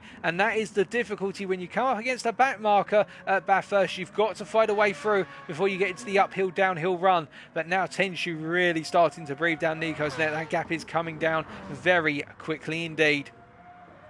We look around once again and we can see in those pit stops we have got Adri on the medium right now. He has cleared that medium, and that means he will be going on to softs for the end of the race, having done that long medium stint, much like his teammate, albeit his teammate is a bit further up the road. And we look further around right now, and there's not too much else happening in terms of on-track battles as far as we are aware, but you can see Svens right now, our P3 man as it currently stands, the Frenchman from GTTU, doing a very good job of trying to chase after his teammate here. And remember, GTTU can play the strategy game versus Nico and Cobra, i.e. the battle between GTTU and TC, is that Svens and Tenshu can find themselves in a very strong position. They're not too far away from one another, and they can use one another to hold up the TC drivers to go for that P1, P2 combination, whereas TC really are up against it right now. And this is an analogue effectively of what we're seeing in Formula 1 right now with regards to Red Bull Racing and Mercedes. It's a case of two teams having to use the full capabilities at hand to try and gain an advantage on one another. In GTTU's case, I think they feel right now they've got a 2 versus 1 advantage versus Nico, albeit Cobra is in the frame 16 seconds down on Svens, but he's not close enough to be in a position whereby he can potentially compromise Svens' strategy, and the Frenchman in GTTU will be fully aware of that, of course, versus Team TC. Now Mezex is Killer 62 right now, coming towards the end of his current stint. He's made his way back up into P6 after what has been a difficult set of stints recently. The last couple of stints haven't quite gone his way, but the Peugeot RCZ driver doing a very good job of keeping that form going, and we await to see what else he is able to achieve as they go deeper and deeper into this race. And really, that Peugeot has shown itself to be quite a strong contender here at Bathurst. If you eliminate the straights in sectors 2 and 3 in particular, it is incredibly strong, and I would argue in fact he is matched, if not outperforming, the Mazda RX Vision here. So it's not to be ruled out, and Killer 62 could come into play in those top 5 battles right at the end here. As we continue around the circuit, following the Peugeot driver making his way into the dipper right now. And it has been a difficult race for Killer, albeit he is starting to come back into that consistent form from what we saw earlier, and we hope he continues it, of course, as we see Kimi ahead of him, continuing on those mediums. And Kimi with approximately 1 to 2 laps worth of fuel remaining, so we suspect he will be concluding that medium stint in short order, as into the pits is Captain Rob, who has cleared that hard tyre. And that means with Captain Robert clearing the hard tyre, he can now opt to go to the soft until the end. So Captain Rob down in last place right now, but he is in a battle with Adri. Do not forget that he is in a battle with GT Predators Adri, who's only 3.7 seconds up the road. The two drivers constantly exchanging places through the pit stops, so we have a battle on for P11 most definitely, and Cortex may even fall back into that battle, depends on what happens. So we could have a freeway battle for P10 come the end of this race. But right now, Adri are leading in that battle for P11 by the region of 3.6 seconds over Captain Rob, and both drivers now on the racing soft tyre, and I believe they can both go on it until the very end from what we've seen. When I say to the very end, I mean they can just run soft tyres to the very end. I mean, if they could get to the end on that soft compound, that would be very impressive. As Killer 62 comes into the pits and they're putting the fuel in the car, he's going to drop down the order, and that will release driver Breton back up into P6, who's under pressure from Goose, it should be pointed out. Now, Breton has only recently come out of the pits, in fact, and is on a stint. And what about Goose by comparison? Goose in a very similar situation and actually has a bit more fuel than Breton here. So the two of them are going to go toe-to-toe as they're making their way onto lap 24, and we can see that whilst Goose is not close enough right now, I reckon he's going to be within striking distance by the end of this lap. As we look further down, and let's take a look at Cortex. He's come out on a set of softs. No, not my apologies, not Cortex. And we look back at Killer 62, and we can see he's come back out on a set of softs, which confirms that he's only got the hard left to do still. But meanwhile, Goose, who we're going to be riding on board with for a bit here, as he makes his way up the hill now, you can see there how driver Breton just clipping the wall through the left-hander, and you can see at the same time Goose almost getting it very wrong. And in fact, both drivers making mistakes here. A little bit of tiredness starting to creep in with 50 minutes of the race complete. They're not even an hour in yet, but you can see how those little mistakes are just starting to materialise, and Breton having a very bad run through Skyline into the dipper, and you can see that Goose literally slinging the car into the corners on those fresh tyres, drifting his way into the dipper in fact, and he's getting closer, but Breton has that acceleration. The V12 engine of that Aston Martin being very strong initially in the acceleration zone, and we can see how he's trying to pull away with it, but Goose this time is more than close enough to have that slipstream advantage, but I don't think he's going to be able to outrun the Aston Martin of Breton all the way down into the chicane from Conrad. As we can see, he's only starting to really gain now as they come into the second third of the straight here. I think if Goose is going to go for it, it's going to be very late on the brakes. Will he go for it into the chicane? He decides not to, as Kimi comes into the pits from P5, and these drivers will be promoted up a position. But remember that Kimi has now cleared all of his compounds and is in the same race as them at long last, effectively, in terms of they all are now going to run softs all the way to the end of the race. So it is really turning into a major strategy battle for P5 between 4 drivers, and it's these two at the moment who are quote-unquote at the head of that strategy battle in terms of Breton and Goose, but do not rule out GT Predator's Kimi or Mazex's Killer 62. Both of those drivers who are now coming into their own, albeit Killer has yet to use the hard, they will be coming into this race and trying to influence it as much as possible as we go deeper and deeper. And we see further back that Kimi has come out of the pits, and he's just come out ahead of Killer 62, but I'm not sure here whether a move's going to be on, as we can see that Kimi is going to have a little bit of a straight line speed disadvantage coming out of the pits versus Killer, but I think in the end he's done enough here to hold on to the position for the time being, and I don't think that Killer's going to have the move on. He'll be ruining that in the fact that if he could have got out in front of Kimi, who's now going to be running softs to the end, that could have cost Kimi some time or put Kimi in a position where he felt pressured to attack a little bit earlier on his tyres. But meanwhile, up front in that battle for P5, we can see riding on board with Breton, and looking back right now from the Aston Martin driver, you're riding with him right now. You can see that the Frenchman feeding pressure from Goose behind, and the V3R driver getting ever closer. And I think this is where Goose really thrives. He knows when he's got that opportunity to hunt a place down, he really comes live, and he's very consistent in that Super, it should be said. And you can see he's really hanging on to the back of driver Breton's Aston Martin. But of course, the problem is he can hang on to the back of him, but it's this acceleration zone out of Forest Elbow. Both drivers getting a really good run out the corner. Breton, in fact, a little bit better, as we see that Kimi has dropped a position here. What has happened to Kimi? Well, it looks as though he's fallen all the way down, and we will find out very shortly for you. But let's stay with that battle for P5 right now, and you can see that Breton has pulled away, in fact, from Goose by simply getting that better run. And whilst Goose is now catching up to Breton, again, it's the same story as the last lap. Goose is not close enough, but he's looking for that move. He's thinking about it. He might need to go for a lunge on the brakes. And meanwhile, we can see that Nico JBT has got Tenshu getting ever closer to him, as we forecasted it would happen over time. And Tenshu is really starting to breathe down the back of Nico right now as they come out of the dipper. They make their way down towards Forest Elbow. This is for the lead on circuit. Both of these drivers are on identical strategies almost. Well, I say that, remember that Tenshu has used the hard, so Tenshu does have a one stint advantage over Nico. And as they make their way down the straight here, I think Tenshu is not going to be close enough this time around. He's going to be getting very close. That Aston Martin, that Jaguar's engine really opened its legs up now as they go into 6th gear. That's where it comes to life versus that Mazda. And as they come down to the braking zone here, Tenshu opting not to go for it this time, but you could see he is getting ever closer, and his confidence is building at a very rapid rate. And in fact, he's going to have a really good run out of turn 22 here. Nico defends to the inside. This is for the race lead. Tenshu tries to sweep around the outside of 23. He can't find a way through. He has to back out of it. But Nico defending really hard as they make their way down towards turn 1 on lap 27 here. And they're both on the racing line. I think Tenshu recognises he doesn't need to go for it to turn 1. He could just follow through and go for it up into turn 2. As we see that Jester coming out of the pits there in P8, and he's gone for another set of softs, and we can see that Nico holding to that inside line, but it's a long run up towards turn number 2, and Tenshu drag racing his way alongside. Will he have got it done into the braking zone? He makes it count, and he cuts across. He shuts the door on Nico, and he's up into the lead. That is very important for Tenshu, because now he has the lead. He has the one stint advantage, and I think it's a case that Nico needed to hold on to that for longer, but he couldn't quite hold on to that lead, and Tenshu now will be trying to run away, but he gets on the power too soon, and it's too much too soon for Tenshu as he drops down. So P2 once again, he clipped the wall, he grazed the wall out of the cutting, and he's very lucky not to have picked up damage there. That could have been a disaster, but Nico regains the lead, and Tenshu, I'm sure, is going to be pushing even harder right now to try and regain it, but he doesn't need to, arguably, because he has already cleared that, the hard compound.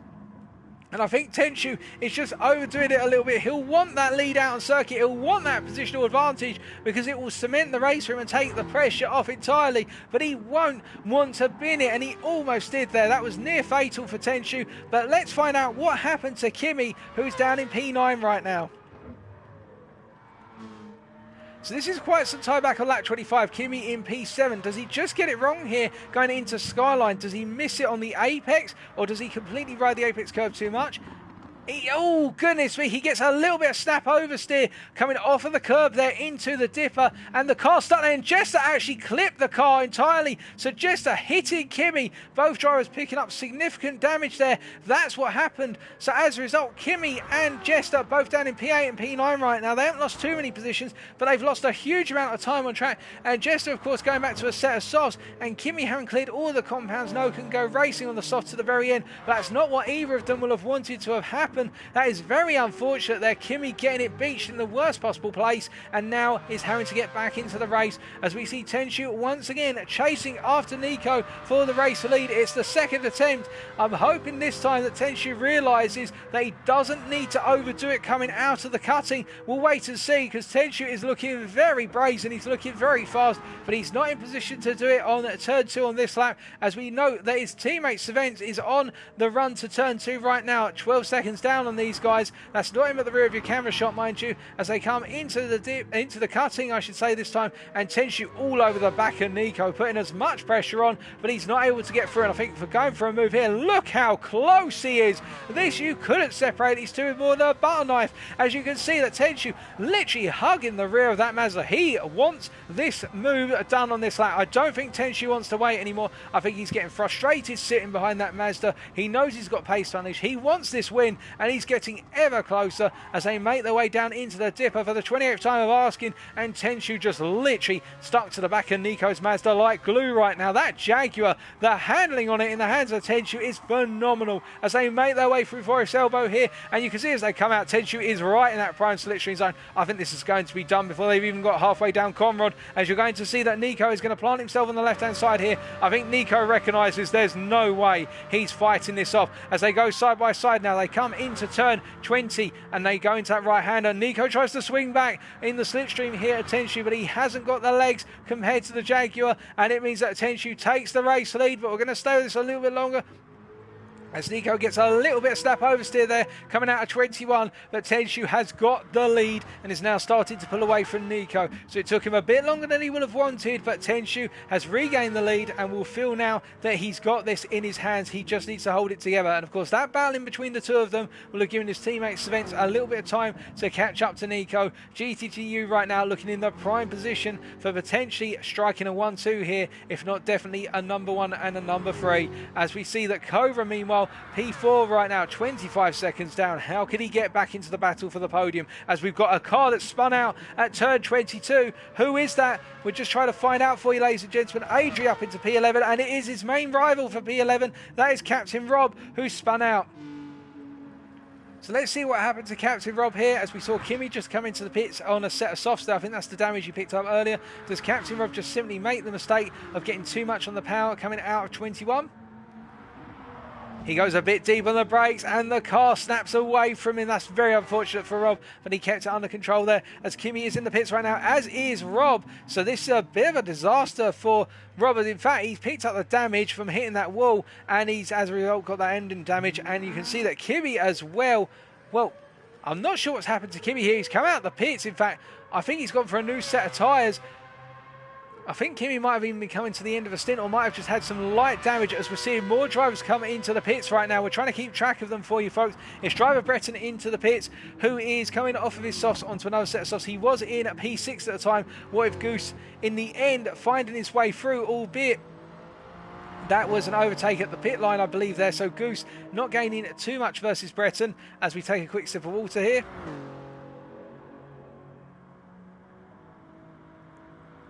And that really brings to the end what has been a fantastic opening hour of this very strategic race at Bathurst. So with an hour complete, let's give you a quick recap of what has happened in the first half of this race and what to expect with the hour remaining. So our race leader right now, if you haven't been following for the last couple of minutes, it's just changed recently, it's GTTU's Tenshu, who having started in P2 has regained the lead from Nico JVT. So having started in P4, I should point out in fact, has regained the lead from TC's Nico JVT. GTTU's Tenshu right now, the fastest driver out on circuit, and running away with this one. Well, the fact he's already used the hard tyre, he's still got the medium to use, but his main rival for the race win, TC's Nico JVT, has only used the soft so far and has not used the medium or the hard. So Tenshu is effectively a compound ahead of Nico in the overall strategy game. Meanwhile, in P3 right now, he's coming to the pit, so he will drop down to P4 over the course of this pit stop, we suspect. Here's GTTU's Savence, who's only used soft so far, and he's putting fuel in the car as he drops down to P4, and he is in a battle for P3 with TT's Cobra 45, albeit that battle is looking very strongly in Savence's favour, with Savence having started P2 but having that disastrous mistake on his opening stint. We can see that Savence is coming out the pits in P4. He's going to make his way out of the pit lane here and now chase down a Cobra who's only the best part of 6 seconds up the road from him. Cobra, meanwhile, having started in P3, still in P3 right now, having only used the soft so far, has the medium and hard to clear, much like Savence and also his teammate Nico. In P5, on the other hand, we have Goose, the lead V3R driver right now, who is leading in that battle for P5 ahead of Killer 62 driver Breton and also Kimmy, until Kimmy had that unfortunate incident going into the dipper. So it is really now a three-man fight for P5, Goose being the lead driver in that battle, having cleared all of the compounds, so he's running the softs to the end in terms on each stint, and Goose with that 12-second lead over Killer 62 at this point in time, 12.5 seconds to be more precise. We then got Killer 62 in that Peugeot RCZ, who, having had a couple of inconsistencies over the course of his stints, is now back into a comfortable position, and Killer, having used the soft and the medium, has yet to use the hard, so as a result he is a stint down effectively on Goose, and we do suspect that's going to come into play towards the end of the race. And driver Breton right now in P7, as we hear our P2 man of Nico is coming into the pits for his next scheduled stop. Driver Breton, the T2F driver, in a close fight with Goose for P5, and we do suspect that Breton, having used all of the compound much like Goose, is going to be the main challenger for P5 versus Goose as he goes deeper. Breton having recently pitted, and he's on those softs right now, on a fresh set of softs, and going hunting after Goose once again. And it is Goose's teammate of Jester in P8 right now, who, having started right towards the back in last place, has used up both the hard and the soft, but he's not used the medium yet. And Jester doing a very solid job in terms of just being consistent now, by comparison with the opening stint where he's a little bit less consistent, as we see Nico JVT comes out of the pits in P2 to go hunting after Tenshu, and we can see that Cobra is in the pits right now, dropping back down to P4. But Jester, the man we're looking at on the screen, having had a consistent race over the course of the last half an hour in particular, starting to inherit places from the drivers who've had incidents, including but not limited to the P9 driver of GT Predators, Adri, albeit minor mistakes from Adri, who has cleared all the compounds, so he only has to use the soft to the end of the race now in P10. Meanwhile, Kimmy, who was looking very strong in that battle for P5, running the mediums for a very long stint and then clearing them, making that mistake into the dipper, and that has cost him all the time he gained by working hard on those mediums. And now Kimmy has got it all to do again, hunting down the drivers ahead of him. And in P11 we have got Cortex, the second of our Mazex drivers, who, having cleared all of the compounds, is now running softs to the end. And what we can see is that Cortex, having a difficult day at the races, albeit not having as difficult a day as Captain Rob, who made that mistake on his previous stint, as he gets out of the way of Killer 62 coming through to lap him, what with Killer 62 being on lap 31, Rob on lap 30. Rob having a difficult time and making that mistake down at the chicane only a couple of laps ago. So that's the story, and Captain Rob, for reference, has used up all the mandatory compounds. And with 55 minutes to go, Tenshu comes into the pits. We do have this back and forth battle between Tenshu and Nico, but that gap being just shy of 35 seconds right now, I suspect that Tenshu should come out ahead of Nico come the end of this pit stop. We see that Nico has gone to another set of softs, and I believe his teammate has also done the same. Let's just take a look.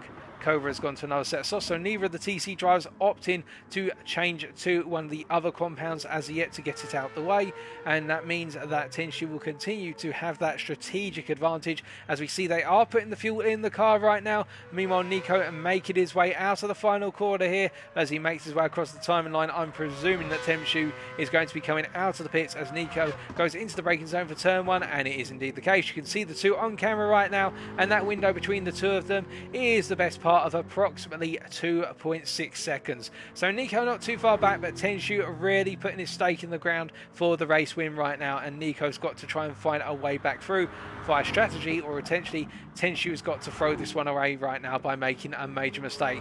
Don't say it's impossible, because Tenshu has made some minor mistakes. He's made one minor mistake so far, which was almost fatal, and that was getting on the power too soon, coming out of this corner after he'd passed Nico, and that's coming out of the cutting, got on the power too soon, but held it together and grazed the wall. It could have been a disaster for the Frenchman, as we do have Frenchmen in P1 through to P8 right now. It's an all-French top 8.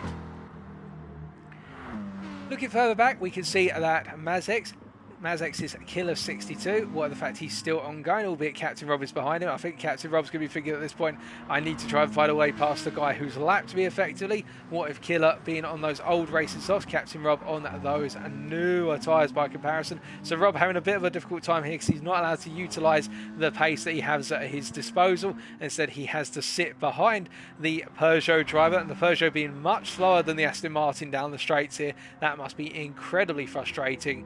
But what you can see, meanwhile, in that hunt for P2, Svens is only 9.3 seconds down on Nico.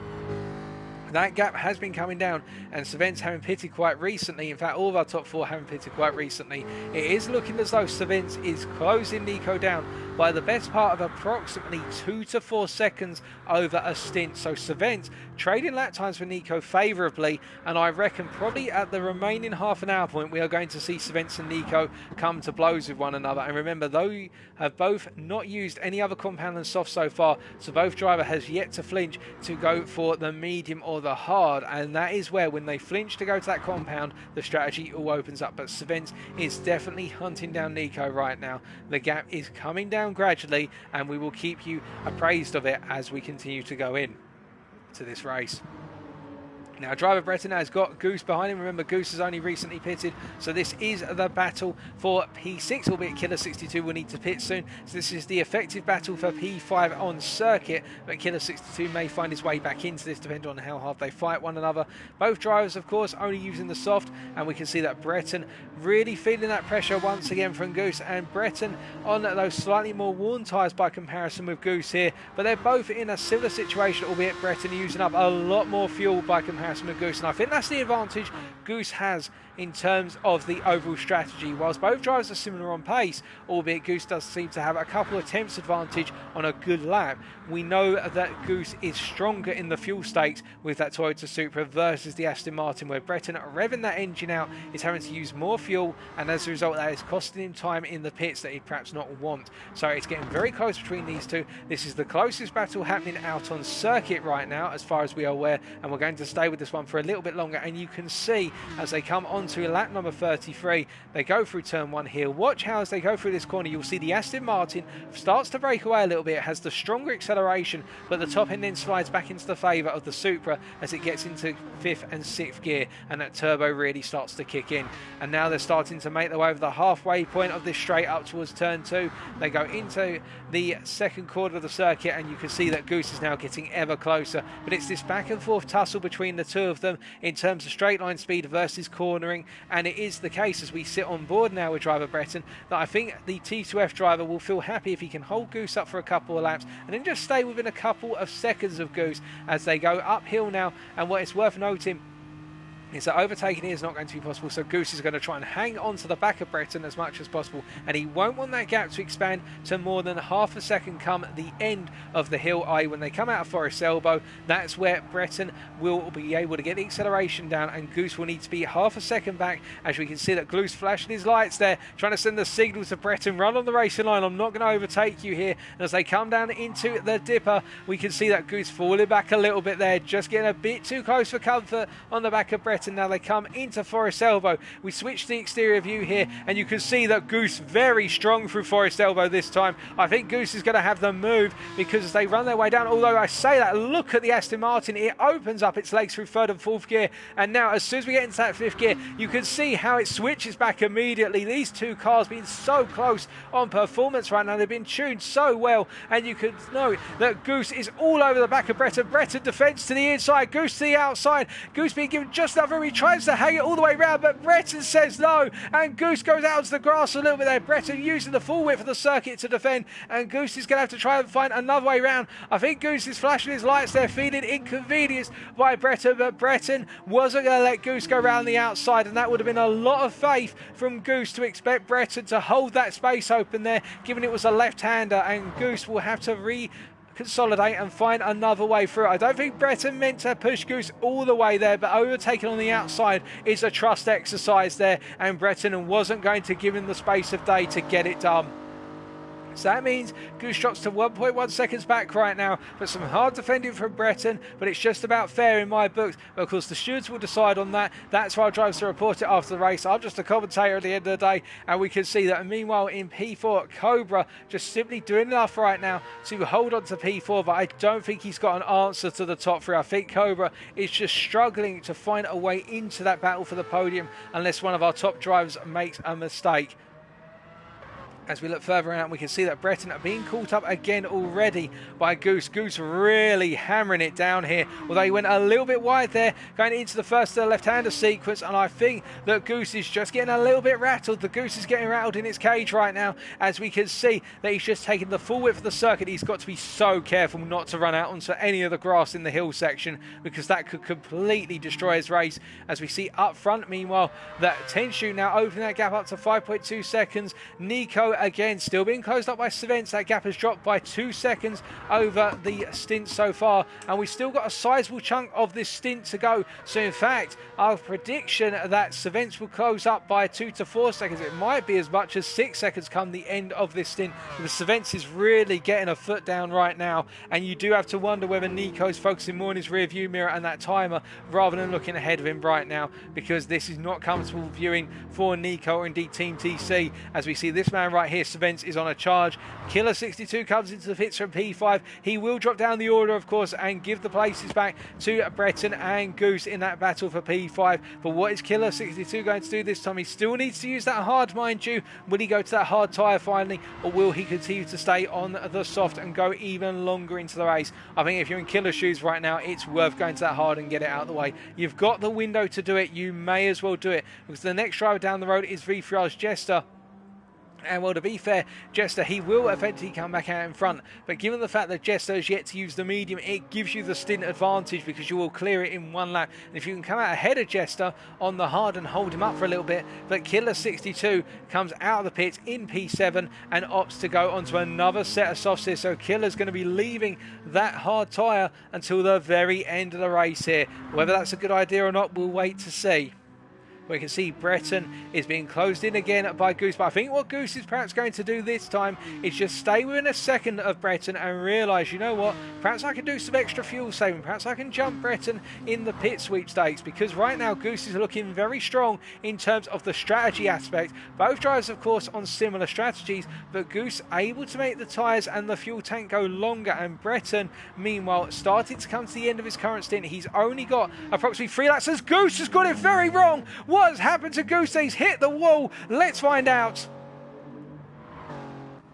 So as he's making his way then over Skyline here, you're going to be seeing it going through the left-hander, almost clips the wall in the left-hander, goes into Skyline now into the downhill braking zone. Does he just ride too much curb? He doesn't. In fact, he gets it wrong under braking. He doesn't use the curb to stabilise. He doesn't ride it. He clips the rear of the car into the wall. So Goose now dropping to 2.7 seconds down on Breton, and that gap is going to open up to, I reckon, about 4 seconds if Goose does not pit on this lap and instead Breton pits what he's scheduled to, and Goose continues out there. that Goose needs to focus on the strategy aspect right now. Surely V3R will be calling that out to him because of the fact that Goose must know, if not the team must know, he has got a strategic advantage over Breton, and he's coming into the pits as Goose, so he might be going for an undercut here and ending this stint early. He's got damage on both ends of the car now, so he comes into the pits. This is an early stop. This will put him out of sequence, and remember, Killer 62 only recently pitted as well, so Killer 62 is going to be coming into this battle, so it's going to open things up. Of course, Killer has yet to use one of the other mandatory compounds, and that is the hard, so Killer is a stint down, but this could really bring him into that battle for P6, and in fact, let Breton pull away in P5. As we can see that Jester also coming into the pits here on an empty tank of fuel, and Jester's only got the medium to do, otherwise he can run the softs to the very end. So as a result, with 45 minutes to go, Team V3R now having a bit of a difficult call to make. They've got two drivers here who are starting to fall out of the strategy stakes in that battle for P5, particularly Goose. How can he get back into it? Well, he comes out of the pits and he's gone, of course, to another set of softs. They've repaired the car and he's gone for a fuel tank here. So I think what Goose is going to do is he's going to try and cut a stint out where he might have been hoping to go a bit longer on that previous stint and then do a couple more. I think he's going to instead switch on to the next stint early by repairing the damage and focus this stint on making it go long with consistent lap times, and he'll beat Breton through undercutting him in the long haul here. With 45 minutes to go, Goose is the driver to watch now because he's got it all on him to undercut Killer 62 and driver Breton. Killer 62, I reckon he will undercut him naturally, but it's Breton who's got to react to this soon. And what will Breton do in response? Because remember, he is coming to the end of his stint right now. He's probably got one more lap if this is not his final lap, and Breton knows he is at a fuel disadvantage versus the fuel saving capabilities of the Toyota Supra of Goose, and that is the problem for the Aston Martin driver. What can he do to find a way around? We know he's fast, but we also know that his car is hungry in terms of stintage versus what Goose's is. As we look further down the order, and we can see Kimi in the pits right now in last place, exchanging places with T2F's Captain Rob, who's in fact, what's happened to Rob here? The car's got engine damage. What on earth has happened to Rob? Now, Rob looked absolutely fine coming out of the final quarter. Does he just go too deep onto the grass? He does indeed, and the car lights up. Oh, and that's a disaster for Rob, because now he's got to do a full lap on engine damage. Rob is going to be out of the hunt for any positions at this point, unless somebody else makes a major mistake, as we hear that the fastest lap has been upgraded to a 2-minute.366, which is in the capable hands of this man right here, as Breton is into the pits and they're putting the fuel in the car. You're actually seeing the live timer there. They've put 61 litres in, and Breton deciding to go for a short fuel stint here. It's going to be so close, and remember, Breton, in fact, he's gone up to 85 and he's going to come out ahead of Goose. Now, where is Goose going to come out behind? What's the time difference between the two of them? It is approximately 5.6 seconds. That is the gap, so Goose hasn't lost too much time by pitting early, and I think Goose will just try and close up to Breton now, knowing that he can go longer than Breton on the remaining stints. That's all Goose has got to do to beat Breton, by undercutting him in the pits. He has the strategic advantage, but does he know to utilise it? Meanwhile, we can see that Tenshu are leading in P1 right now, coming up with some traffic, but with a very fast previous lap, that 2-minute.3. In fact, his last lap, my apologies, was 2:01.1, so it was his previous lap before that. But Tenshu really running away. The gap between himself and Nico now to 9.6 seconds. In fact, Nico there having a bit of a difficult time coming out of the cutting, and I think Nico started to hit a little bit of a cliff in terms of the tyre life, with the fact he's got a quarter of his stint to go. But you've got to say that Cervence is closing. In fact, that gap has come down by 7 seconds over this stint. Our prediction was out of line, and in fact, Cervence are really hunting down Nico. It is going to be close come the final half an hour mark. I think that's when Cervence is going to go for it. He is getting closer and closer with each and every corner on each and every lap, and if he continues to nail it here, I think GTTU will feel that they can rub their hands together and say it's a P1 and P2 for the French team as they make their way down into Forest Elbow.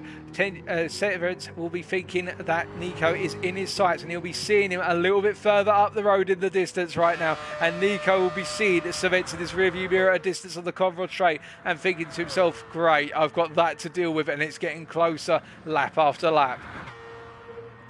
Now, further back, we can see that Killer 62, 13 seconds ahead of driver Breton, but remember that Killer is on slightly older tyres and he's on a stint right now, and he has not used up the final mandatory compound in his case, which is the hard. So Killer is battling against the tide versus Breton and Goose, and both Breton and Goose will be closed out, as we can see that Captain Rob is into the pits with that damaged car, and he'll be going on to another set of softs after they put the fuel in. And that was right at the end of a stint as well. So Rob literally having the worst possible time to strike with that damage, making that mistake. But as we look back up through the field, we can see that Breton having cleared, also my apologies, Breton about to be lapped by Tenshu here, and this is a horrible point for Breton because he's got to make a decision right now. Does he let Tenshu through coming out of the cutting, or does he hold Tenshu up all the way and of course face the wrath of the stewards here? He's got blue flags over, but I think he'll feel that Tenshu's not close enough, and instead he'll stay on his racing line until the end of the hill sequence here, which Tenshu won't be too pleased about. And I think Tenshu might be flashing his lights a little bit,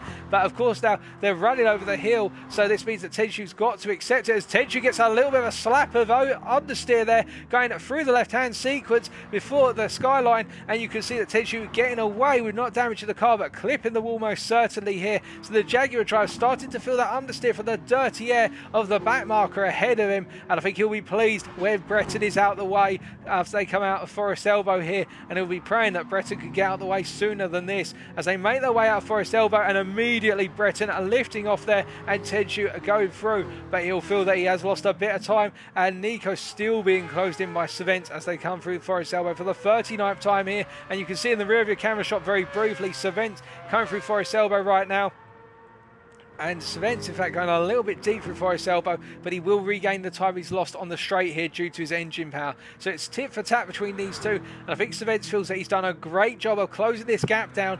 It was at the start of this stint the best part of 12 seconds. Come the end of this stint, it's almost down to 4 seconds. That's 8 seconds ripped out by the Jaguar driver on the Mazda driver here, and you have to say Savent is really pushing on right now. And meanwhile, further around the circuit, we look a little bit further back, we see Cobra 43.5 seconds down on Savent. I think Nico is on his own here unless Cobra can magic something up, as Savent in fact comes into the pits, so he goes for the earlier stop versus Nico coming to the end of his fuel stint, and that means Nico now has to react accordingly.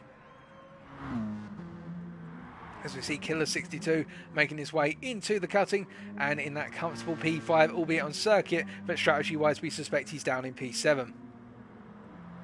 Meanwhile, we can see that driver Breton in P6, he's got Goose closing up to him very gradually in the rear view mirror there. You could see Goose just coming out of what was turn at number 2 as Tenshu comes up against another back marker of Cortex here, and he's catching the back markers in the worst possible place is Tenshu right now, and this is going to be frustrating, but remember he does have a 10.5 second gap plus also a stint to play with here, so Tenshu just needs to keep his cool. He doesn't need to worry about getting past these back markers too quickly. He's got all the cards in his hand. He just needs to keep his cool here as Cortex gets it very wrong under braking there, and Tenshu misunderstood that and thought that was Cortex trying to get out of the way at probably the worst possible time, and as a result he almost clips the back, and he's flashing his lights now to Cortex to say, look, if you're going to get out of the way, just do it. And there's even more contact here. Cortex having a very bad time, and I think there's going to be some words with the stewards there as Tenshu gets a little bit sideways on the power coming out of Forest Elbow there, and you can see that driver Breton has caught up to this, and Breton will appreciate this because it means he's got a little bit of tow. And is there damage on Tenshu's car right now? There's not. That could have been near disastrous, and Cortex getting caught up in the firing line there. I think that was mistakes from Cortex rather than him trying to let Tenshu through, but a little bit of a misunderstanding there, and that's how dangerous Bathurst is for the back markers in terms of lap time. You can see that Tenshu has lost almost 2.5 seconds to Nico JVT just for trying to clear 2 back markers on 2 laps, and that's not what he would have wanted. And Tenshu right now is probably fuming as he tries to get the power down to go on to lap number 41. But further back, we can see that Nico immediately responds to Svens. Now, the gap between the two of them is 36 seconds approximately as Svens makes his way down the Conrod straight here. And I suspect that Nico is going to come back out in front, but the gap is not going to be that big. Remember, none of these drivers have gone to the medium or the hard yet. And I think Svens will be hoping that he's done enough on this compound to get the gap down to approximately 2 seconds as Nico comes out the pit. We're about to find out, of course, and Nico right now is having the fuel put in the car, but it's going to take a long time for them to get the fuel in that car as they're just waiting. It must be agony for Nico right now. He knows that every second counts, and Svens is coming across our timing line. He's coming across the start lap number 40. Yeah, 41 in fact, and you can see that Nico has come out of the pits and that gap has come down to 3.4 seconds. So Savent is stripping the time out of Nico right now. He would have wanted that gap to be closer. He would have wanted it to be 2 seconds or less, but Savent is really on a charge and getting those tyres lit up as quickly as possible. Remember, Nico is on cold tyres right now. He's gone to another set of softs as Savent, so Savent will be looking to get this done on track within this stint, I reckon, so that way then he can start to go to the medium and hard for his remaining stints. But Savent is the man on a mission, as is Tenshu, but Tenshu has got so much of a gap right now, I think he can afford just to cool it down a little bit. But Nico and Savent are locked in battle, and that time of 2.7 seconds, it's constantly coming down. Savent's on those warmed up softs already with one extra lap of wearing them compared to Nico's, which are absolutely fresh. Well, Nico is on his own. He is literally in between two Jaguars right now. Can he spoil a Jaguar 1-2? We are waiting to find out with 35 minutes to go. We said that battle for P2 would come alive at the final half an hour mark, and it's about to happen on schedule. As we can see Cobra in that P4 just watching on right now and monitoring and managing his own race. As our race leader comes in, Tenshu makes his way into the pits off camera, and Killer 62 in P5, I believe, is halfway through his current stint. As we see Breton, it gets it a little bit sideways there through turn number 6, starting his lap 41, and Goose chasing after him. 3.9 seconds down is Goose, and I'm wondering whether Goose has decided to go for more of a fuel optimized strategy here and decided to just try and jump Breton through a bit of fuel saving, or at least close that gap down and then go attacking on the final stint. Given how strong Breton has defended versus him right now, he doesn't need to see his race end up in tatters with half an hour to go. And we see that Tenshu, in fact, opting to go to the medium. So Tenshu putting a good amount of fuel in, and now he's going to get the medium tyre out of the way here, and that effectively gives Tenshu now the strategic advantage against Nico, Savent and Cobra. The P2 to P4 guys, none of them have used anything but soft so far, so Tenshu, having come out 12.5 seconds ahead of Nico, well, if he chooses to go to the full distance on the medium, then Tenshu can afford to lose some time to Nico, of course. But the flip side of the coin is, if he pits after this lap and goes on to a set of softs, sure, he'll come out behind Nico and Savent. That's what we would predict. But the flip side of the coin would be that he's going to be behind them very quickly and attacking them, as we see that Nico has been caught already by Savent, in fact. So it only took one lap for Savent to get close enough here, and we jump on board and look back from the Mazda RX Vision driver. You're riding on board with Nico JBT right now, and this is not looking good for Nico. Savent has stripped time out of him very quickly, and with 33 minutes to go, can Nico hold him off? I think it's going to be a tall order, and Nico needs to come up with a strategy in order to find a way past. In terms of the overall positioning, however, remember, if Nico can keep a good gap to Savent coming out of Forest Elbow onto the Conrod Straight, and that gap being approximately 0.7 of a second, then he should be safe under braking into the chicane. But look at Savent, he is getting larger and larger in the rearview mirrors of Nico, and you can see as they come out of Forest Elbow there, Nico getting the better run initially, but now Savent opens up the V8 and the supercharger of that 5-litre British engine, and he charges after the rotary, and the rotary just does not have the legs. As soon as they get into 5th and 6th gear, and that supercharger comes alive by comparison, as they both charge down towards the chicane once again for the 42nd time of asking. Savent's not close enough this time, but the gap now down to 7.9 tenths of a second. In fact, a lot less. Savent stripping time out of Nico initially there. It's oscillating around the 8 tenths mark as they come to the end of lap 42 and go on to lap 43. They come out the final corner, turn 23, and you've got to imagine that Savent will have an attempt at the end of this lap. As we can see, he is now well within the slipstream zone of Nico as they go through turn 1 and up the hill towards turn number 2.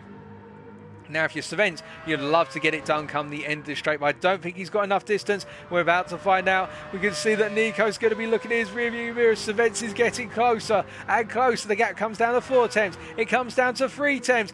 Savent is getting ready to strike. Will he go for it into turn 2? No, he does not, but he's all over the back of Nico. And as we jump on board with the Jaguar driver here and look forward, watch how close he's going to get under braking into the cutting here. You can see that both of the drivers are pushing to their utmost here, and Nico's got to try and find a way to pull away through sectors 2 and 3, so he's got the safety down the Covent straight into sector 4, but Savents is all over him like a bad rash indeed, and imagine right now what must be going through Nico's head. And of course for Savents right now, he's got to manage that dirty air in front of him, which will cause him to understeer here as he clips a bit too much of the entry curve into the left-hander at McPhillamy before the skyline, but you can see he got it stabilised very quickly, and as they come into the dipper once again, Nico just does not have an answer to the pace of Savents, and if Savents can stay this distance away, he's going to be in attacking zone come the end of Forest Elbow. They come into the corner, Nico clipping the wall there as well, and as they rotate through, Nico will pull away initially, as is the form of the Mazda, but look how close Savents is. There is no answer this time. Nico now has to try and find a way to make that Mazda as wide as possible. Will he try to do it? Of course, as they come down then up towards the hill here and then into more downhill, you can see that they go across the line for sector 4. Savents on the inside into turn 20, Nico on the outside. Nico immediately tucks it behind Savents. Savents has made the move. This is for position, this is for P2, and Savents has cleared Nico, and Nico just does not have a way back into this in terms of responding immediately. If he's going to do it, it's going to have to be some strategy magic now, because Team TC have been outrun by GTTU out on circuit. The Jaguar has proven to be too much for the Mazda, and it's the strategy element which is going to be the saving grace, if anything, for TC to salvage a P2 in the form of Nico JBT. But right now, it's GTTU on course for P1 and P2 versus Team TC for P3 and P4. Now that's with 3/4 of the race complete. I'm going to take a very quick sip of water and then give you a quick recap of what's happened over the first hour and a half and what we've got to look forward to in the final quarter.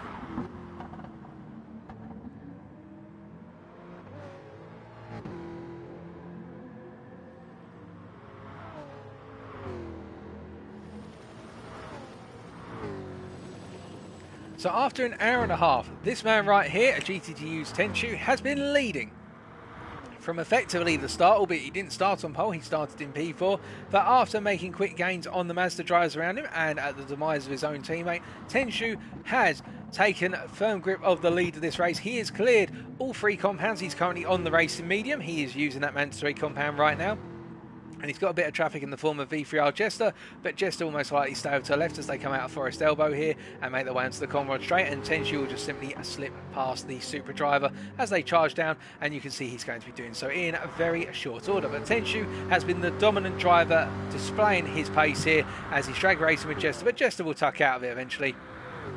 And Tenshu is on course to pick up the win here, leading by 9.2 seconds right now. And remember, he has used both the medium and the hard, because he's on the medium right now, whereas the drivers behind him in P2 to P4 have yet to use either the medium or the hard. Speaking of our P2 driver, his teammate Savents from GTTU in P2, making his way into the chicane once again, having just passed Nico on lap 43 at that same set of corners. And is pulling away rather rapidly here from Nico. The battle has been on between these two, and Savents, of course, having to turn this from what was looking to be a potential race win into a recovery drive for P2, in the fact that he made that major error at the end of his first stint, which saw him pick up a lot of damage, and then he had to recover from what was P6 after the first round of pit stops, and he's done so. That recovery is now complete, and with 28 minutes remaining, you have to imagine he's on course to finish in P2, subject to him completing the mandatory stints. However, Nico JBT from Team TC in the Mazda RX Vision here, chasing after our Jaguar drivers up front, really the only driver taking the fight to our race leaders. Having a difficult start to the race, having started on pole, dropping down the order due to the dominance of the Jaguars on the straights. Nico has been playing the more strategic game here, and with the medium and the hard tyre on the horizon still, you can imagine that Nico will try to work some magic on the less grippy compounds. He is in a battle with Savents P2. He was leading that battle until at the end of lap 43. 52.8 seconds down the road from him, of course, is TC's Cobra 45, who, having started in P3, dropped down the order to P6 after having a very difficult start where he just wasn't able to get the tyres switched on, and has had to fight his way back into P4, and then just really fallen out of the battle for the podium. And the second TC driver not having a good day at the races here today, and he still needs to clear his medium and hard compound. We then got Killer 62, the lead Mazix driver here in the Peugeot RCZ, and Killer 62 with a little bit of damage on the car right now still needs to clear the hard compound at some point in the race, but he is in a three-way fight for P5, which is heating up considerably. He is 12 seconds ahead of driver Breton, who is being chased down by V3R Goose. Speaking of Breton, he's currently in P6. He has got Goose behind him. Goose 4.8 seconds down right now, and Breton, having defended hard versus Goose when it started to heat up for the battle for P6 out of the circuit, but it is effectively the battle for P5 with Killer 62 needing to do the additional stops. Breton and Goose have both used their medium and the hard compound and are running softs all the way to the end. And Goose, 4.9 seconds down the road, chasing after the Aston Martin in his Toyota Supra. Goose getting a little bit rattled after that hard defence by driver Breton, but looking to maintain that gap to Breton, keeping it below 5 seconds where he can. But Goose starting to fall a little bit off the pace, it would seem, as he's coming to the end of this stint, trying to go as long as he possibly can on a set of softs after picking up damage, and as a result of that, he's looking to essentially find a way back into the fight against Breton by just simply outstinting him, i.e. cutting away a stint that Breton might have to do on top. It's a 25.5 second gap down to P8 with V3R Jester, Goose's teammate right now, having recovered from what was a very difficult start, starting right at the back. Jester on course for a P8 finish here, being a very consistent driver in our rear-facing group of drivers, and Jester, having used both the hard and the soft, still needs to use the medium, and we suspect he will do so within the remaining stints.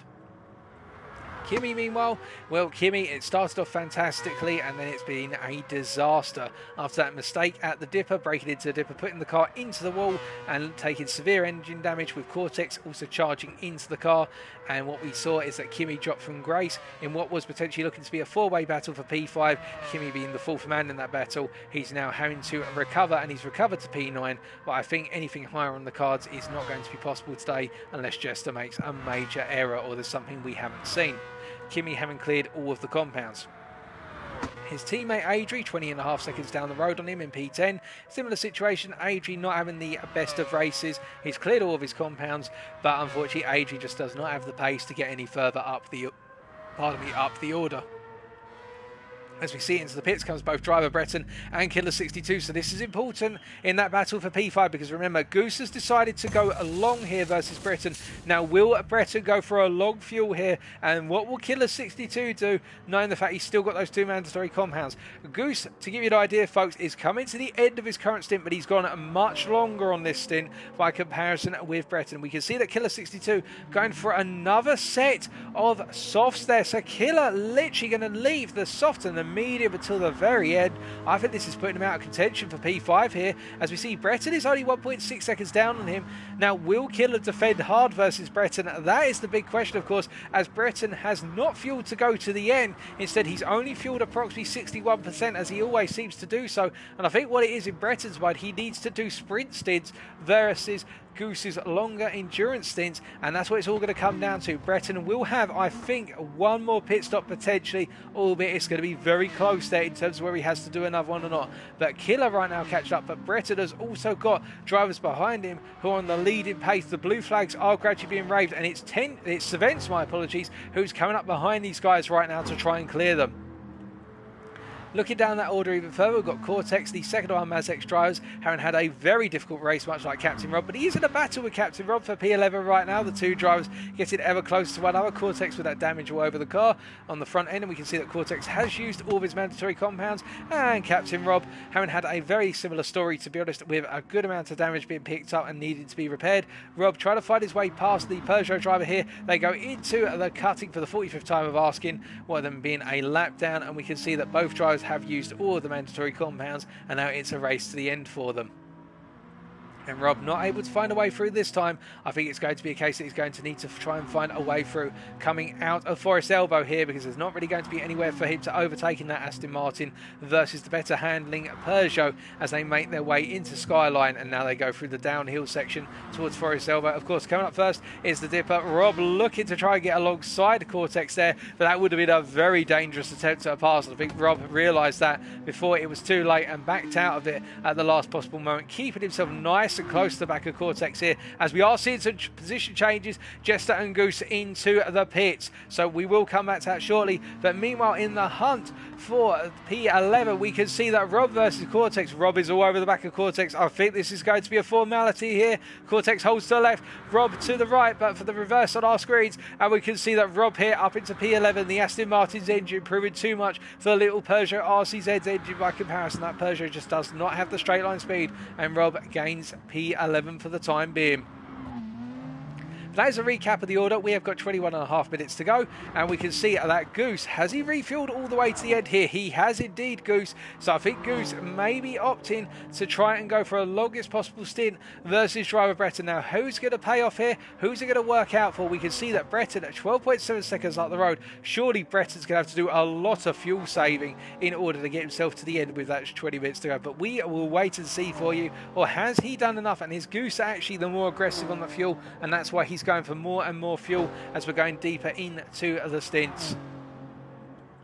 Looking further around, with Savents having cleared those drivers ahead of him, or a couple of those drivers at least, he's still got some back markers. We can see that in that battle for P5 right now, Killer 62 is being caught by driver Breton here, but Killer having a good run out of Forest Elbow by comparison with Breton, and Breton is surely going to have to give way to Savents very shortly, and this is not a nice place for Breton to be right now, because he will be catching Killer 62, but remember, as he catches Killer, if Savents gets close enough, then he's got to give way to Savents technically as a priority. He won't want to, but he will have a lead driver coming through. He needs to kill Killer as soon as possible, and if he's going to do it, he needs to do it to turn 2 by the start of lap 48, because if he can't get it done by turn 2 on lap 48, then Killer is going to hold Breton up for a huge chunk of the next lap, and that's going to help Goose get back into that fight for P5, because remember, Killer has effectively pulled himself out of the fight for P5 with the fact he hasn't used that other compound as of yet, i.e. the hard compound, from what we believe, unless we are wrong, of course, folks. If Killer has used the hard, then we haven't seen it, and that has been something off camera, which is a bit of a mastery there on strategy. But it's the drag race up the hill now, and as they make their way out towards turn 2 here, Breton looks to the inside immediately, and I don't think Killer's going to fight this. They're going to be side by side into the braking zone, but Breton has got himself ahead on the inside here. Will he try and find a way to cut back before the cutting? I don't think he's got it, Killer, here, as he's making his way up the hill behind Breton. I think Breton's done enough, and Breton will see this as crucial, but of course Killer's going to be all over the back of Breton now as they make their way further up the hill and head towards Skyline. And is this where Killer could come back at Breton? Can he apply a lot of pressure to Breton and potentially force him into a mistake, which will give him the opportunity to strike coming out of Forest Elbow? We will wait to see. We're going to stay with these two for the time being as they make their way into the final attempt at McPhillamy before they come into the Skyline rundown now. And as they make their way into Skyline, you can see Killer is all over the back of Breton here. The Peugeot so much stronger in these handling sectors. You can see Breton feeling that pressure. He clips the wall into the dipper, but he's not going to make a major mistake. And Savent's getting ever closer to these two, and Savents will be hoping they put things aside and get into space. And Killer going for the deep line at Forest, but he carries too much speed there. The understeer of the dirty air of Breton costing Killer the line he would have wanted, and that Aston Martin will now start to break away, and Killer will be kicking himself for that one as we see Cobra switches to the hard. So the first of our P2 to P4 drives goes onto another compound, and it is Cobra who opts to go onto that hard tyre as he makes his way out the hill. And he'll have the tyre of Cortex, which he'll be very grateful for, but he won't be grateful for the fact that hard tyre is approximately 2.5 seconds, if not 3 seconds, down on the soft here at Bathurst, and that is something which is going to cost him time as Tenshu comes into the pits for his scheduled stop off of that medium. And that will mean that for the time being, as Savents comes into the pits here, now Savents, remember, has to do the medium and the hard. Will Nico respond to this? Well, Nico continues round, in fact, so this is going to boil down to something, but Nico has got to use those two other compounds. So effectively, Nico continuing to go along here. Savents definitely pitting early. He's going to undercut Nico by going on to what I suspect will be the medium now, and that will give Savents the opportunity to get back out ahead of Nico on those fresh medium tyres come at the end of Nico's stint, and I think that's going to seal the deal for Savents as long as he adapts to new tyres. Tenshu goes back onto the soft. softs, as would be expected, and he's going to be going to the end on that set of soft tyres. What will Svens do? We see Svens coming out the pits, and he has gone to the medium as we predicted, and this is working out in Svens' favour. He's got more than enough gaps not to worry about Cobra, and now it is the case that Nico is 25.2 seconds up the road. We'll know that he needs to get that gap out to 35 seconds to be safe from Svens, but I don't think that's going to be happening over the course of remaining laps that Nico's got on this stint, and Nico's only got this lap remaining on the stint. So it is a masterclass on strategy by Svens as part of his recovery drive, and a masterclass on pace as well. And GTTU are securing that P2, P1 and P2 very nicely indeed, with 17 minutes to go. Now, meanwhile, looking back down the order, we can see that Breton has pulled a little bit further away from Killer 62, although it should be noted that Killer is closing out over the hill. It's then on these straights where Breton just pulls away. As Cobra comes into the pits, he's done one lap on those hards, and now I presume he's going to go onto that medium for perhaps a lap and then go onto the softs for the remainder of the race here. As we continue to watch driver Breton make his way down here.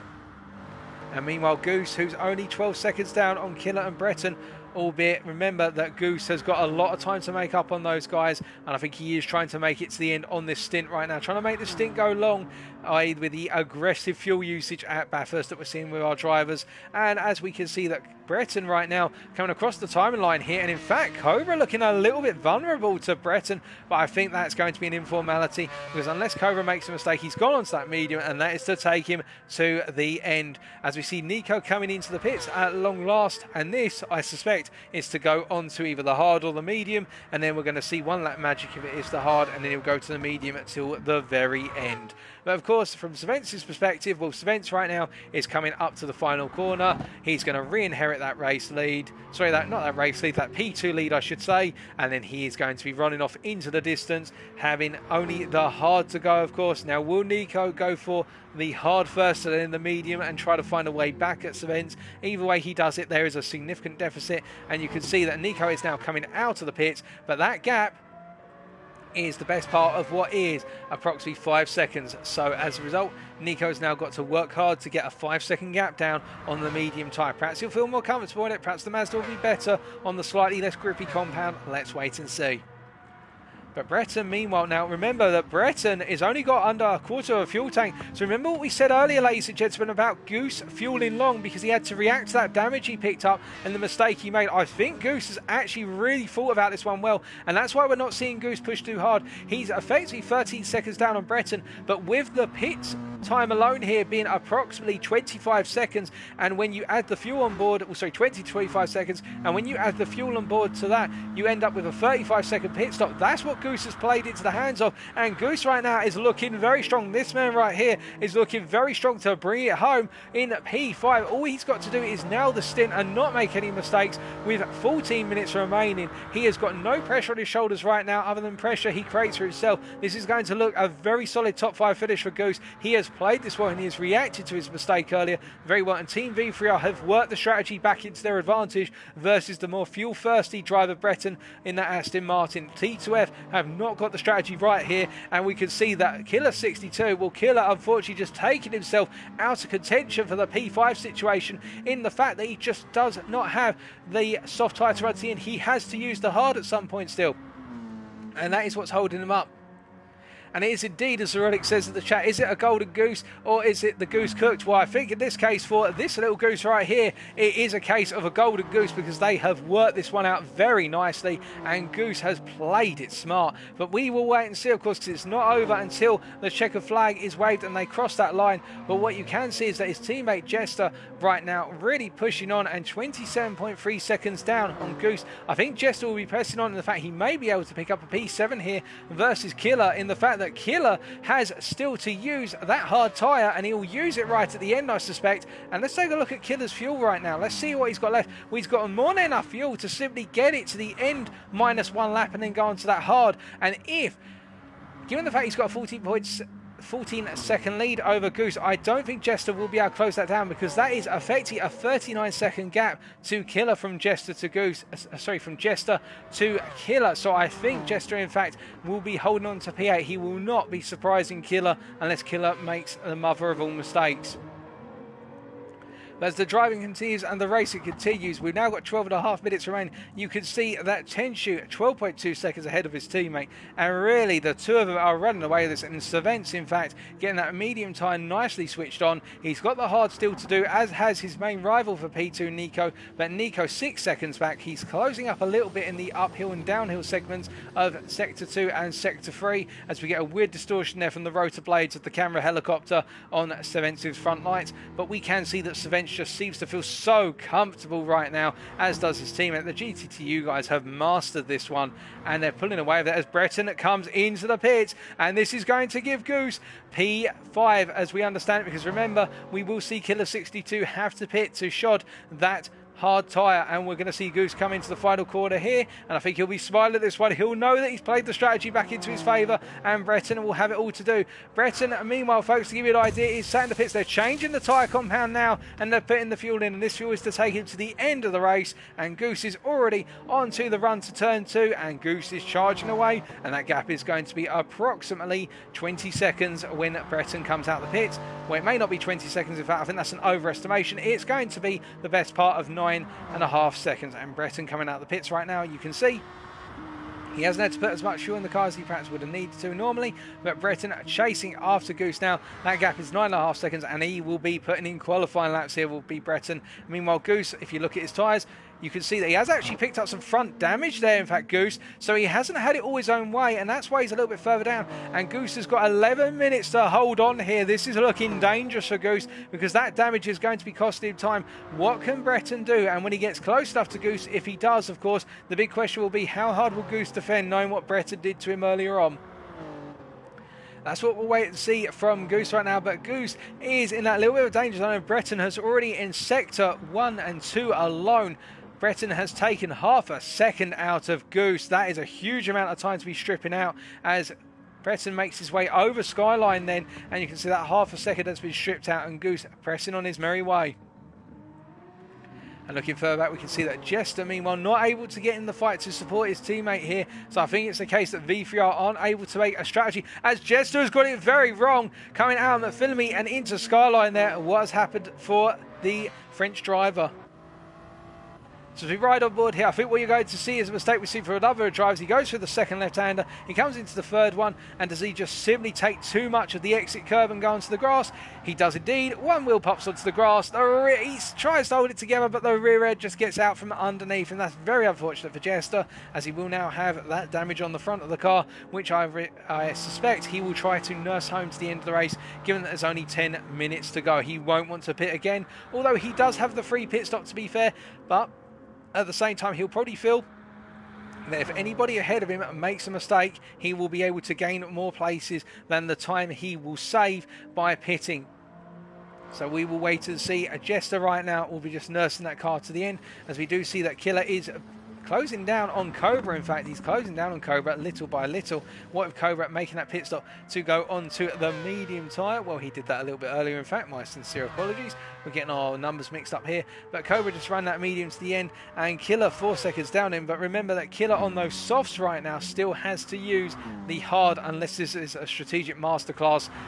We'll wait and see, but I suspect Killer's got one more stop in there, so this is not looking perfect for Killer, albeit Goose is 23 seconds down the road right now and actually falling backwards. And if what's happened to Goose? Goose has got it all wrong. He's defended versus Breton here, but Goose has had something go horrifically wrong. They're side by side coming out of the cutting here, and surely this is going to be risky. Surely Breton's got to think there's no need to attack until they get to Forest Elba. That Supra looks crippled, and all Breton's got to do is follow the crippled car to the end of Sector 3, come out of Forest Elbow, and then simply take it on the corner straight. He doesn't need to do any more than that, and Breton has not picked up any damage. But what you can see is that Goose is having a disaster right now. That has really fallen apart, and Goose hasn't got engine damage, so it's not a case that Breton will just take him simply. But as they come out of Forest Elbow, then it's going to be Goose who has to go defensive versus Breton. And how wide can Goose make his car here? As they come down the straight, Breton immediately comes out the slipstream. He's got the momentum, but look at the Supra go. They're evenly matched now as they're going into 5th and 6th gear, although Breton has got a little bit of speed over Goose. And the V12 kicking it up a notch there. Bretton's going around the outside on turn 20 with the inside for the chicane. And I don't think Goose is going to have a response here as Bretton gets it nicely parked on the apex of turn 21 and now runs along. So unfortunately it is the case that Goose is cooked in the end, and Bretton takes P6 back, and we believe that is P5 as well as they make their way out the final corner. But will Goose try and come back? That is the big question right now. We haven't got long to go. We've got 7 minutes to go, and it's anyone's guess between the two of these two drivers who is going to be ahead of them come the end. But Goose is in that difficult spot. He is nursing a car with damage on the front end. He's trying to hold it together, but it's just not working out. And let's see what happened to Goose.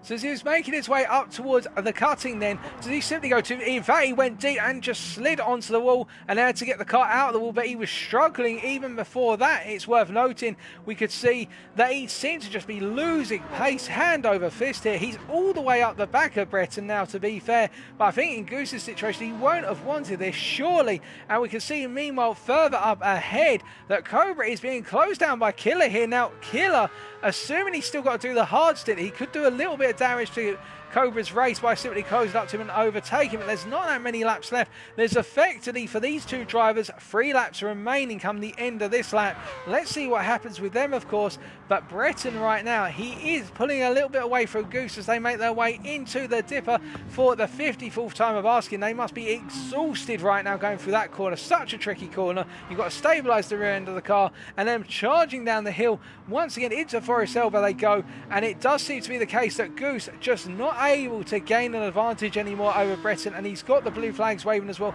He is going to have to give way to, we believe it is Savent, who's following him behind soon. And I think at this point, Goose is going to have to accept what is going to be. In fact, he's going to finish behind Bretton unless Bretton makes a mistake or something miraculous happens right now, because it's not working out anymore for Goose. It's been a good run, but it's finally come to its end in terms of those top 5 finishes, we believe. But we have still got 5 minutes to go. Say it ain't so. Anything can happen with 5 minutes remaining, and you don't want to miss it as Savent is getting ready to lap Goose.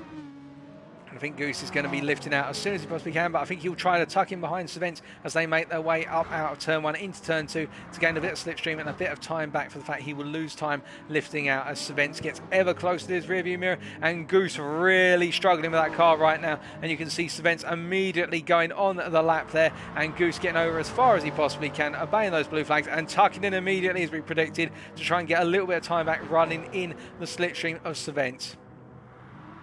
As they make their way up the hill here, and we can see that the battle for P6 out of the circuit has concluded, we reckon, with Goose falling back. Looking further back down the order right now, we can see that Cortex has cleared Captain Rob in the end. Captain Rob, 47 seconds down, not having a good race is the captain. But still, continuing on all the same on lap 53 right now, a couple of laps down on our leaders who, well, our main leader, our Tenshu, on lap 56, so our P12 man 3 laps down now.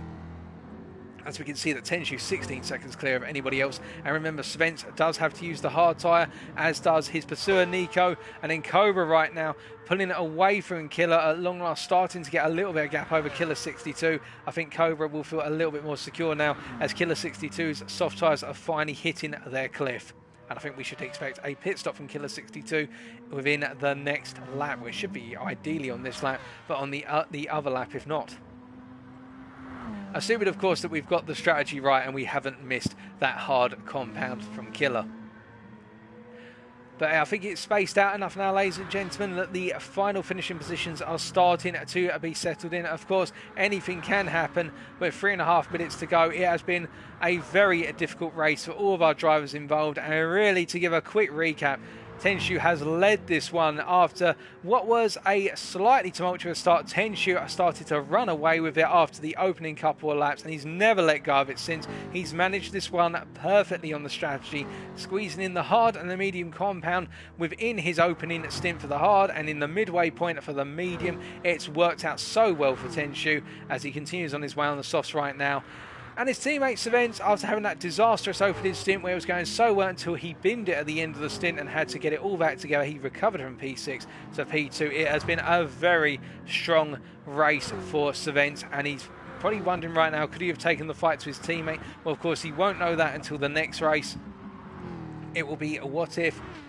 Meanwhile, Nico JBT, it's been a difficult race for Team TC, but Nico, I think, will have done himself proud in knowing the fact that having started on pole to come home in P3 with the straight line speed disadvantage of the Mazda RX Vision and that power disadvantage, he's been able to get a podium out of what was going to be a difficult combo. And his teammate Cobra, where he had that very difficult start, and started in P3, dropping all the way down to P6 with what was just a disastrous start. He just couldn't find the pace or switch the tyres on. It took him 4 laps to get the tyres switched on, and then he started to come back, and Cobra recovering to P4. I think he'll feel that was the best he could do.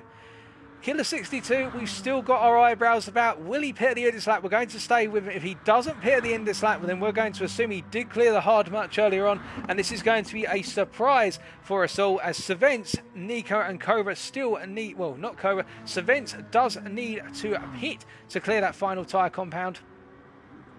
Or does he? In fact, I think he's actually done. And Killer as well going around. So I think Killer, in fact, then has done the hard tyre, which, if so, that is a surprise, ladies and gentlemen, because that would be that Killer has pulled off the masterclass strategy and robbed driver Breton and Goose of a P5. That is absolutely incredible. And Savents, well, he's coming to the end of his current lap, so Savents surely will be ducking into the pits here, as will Nico. Because, yeah, here he comes on schedule. Here comes Savents into the pits as predicted. But my goodness, Killer 62 pulling off in the end. What is a surprise in the fact that we did not see him take on the hard compound, but clearly he must have somewhere around on the circuit. And this is phenomenal stuff from the Frenchman to make that Peugeot move its way all the way upfield. He started in P8 and he has used strategy. He has used staying clear of everybody and just simply focused on keeping it consistent, and he is going to be coming home, we believe, in P5, unless he's forgotten to put the tyre on. But drivers at this level wouldn't have forgotten. The team wouldn't have forgotten. I think Killer here has really pulled a blinder on the strategy, as both Nico and also Savents go to that hard tyre to complete their mandatory stints. My goodness, Killer, this is a surprise and a half as we see driver Breton presses on in P6. He's 7.2 seconds ahead of Goose, who's just not had the best day at the races, and it has been a difficult one. But Goose will come back strong. I think V3R, even if they don't make their way into the final, I think they'll be very pleased with the results they have put in, as his teammate Jester in P8. It's going to be a team formation of P7 and P8. As we see right now, we're coming to the end of our timer. We're just trying to find the first driver come across the line. It will be Cortex on lap 55, who comes home in P11 in the end. Congratulations to Cortex for what was a very difficult race. And then coming out of the next set of quarters, we're just trying to find him. It will be, in the end, Kimmy, who comes home in P9 after what was not the best of days at the circuit for Kimmy. A difficult race, and he'll be trying to bounce back from that. But outside of that, we have got Cobra coming across the line in P4, just ahead of Killer 62 in the end. But our race winner, ladies and gentlemen, as he comes out of the final corner, Tenshu dominating this one. GTTU picking up the win. But not only that, they will be picking up a little bit later the P2 in the form of Savents. But right now, making their way down towards the final corner, it is going to be driver Breton. And we've got the P10 man of Adri coming across the line. And then it is T2's driver Breton coming out in P6 ahead of Goose in the end, as Goose makes his way into the final corner. The V3R driver having done everything he possibly can, and he's backing out of it there to let Captain Rob through, as we see Captain Rob makes his way across the line, and Goose, I think, is going to try and come across the line in formation with his teammate, as we see Savents bringing it home in P2. A brilliant recovery drive from the GTTU driver, and then it will be Nico in P3, as we see the V3R drivers coming across the line in formation for P7 and P8. They'll be best pleased with that one, having put in a solid job throughout the season. Hopefully it's enough to get them to the finals. And P3 for Nico. A brilliant podium drive for Nico JVT. Congratulations to all of our drivers, to the race winner, Tenshu from GTTU France.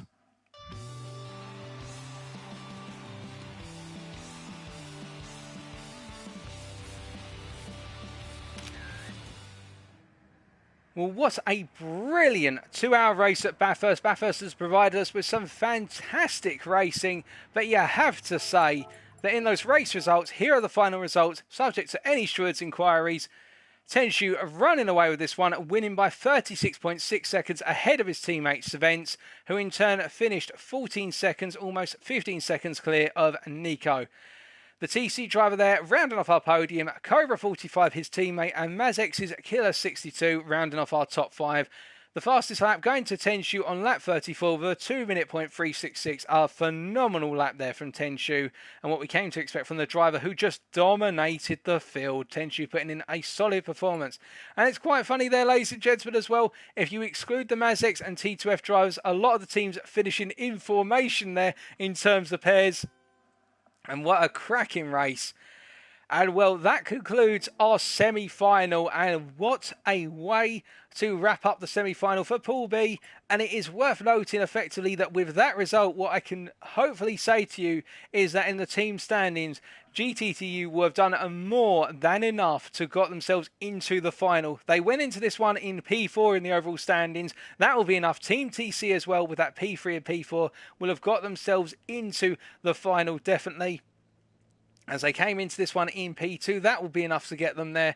As for other drivers, I think GT Predator may be just in the balance in terms of getting in there with those poor results there. That P9 and P10 and V3R, I think, may just creep in, but they're going to be on the periphery because GT Predator went into this one in P6, V3R in P10. Those results, I think, are just not going to be enough to cut it, but we'll wait and see in the updated standings.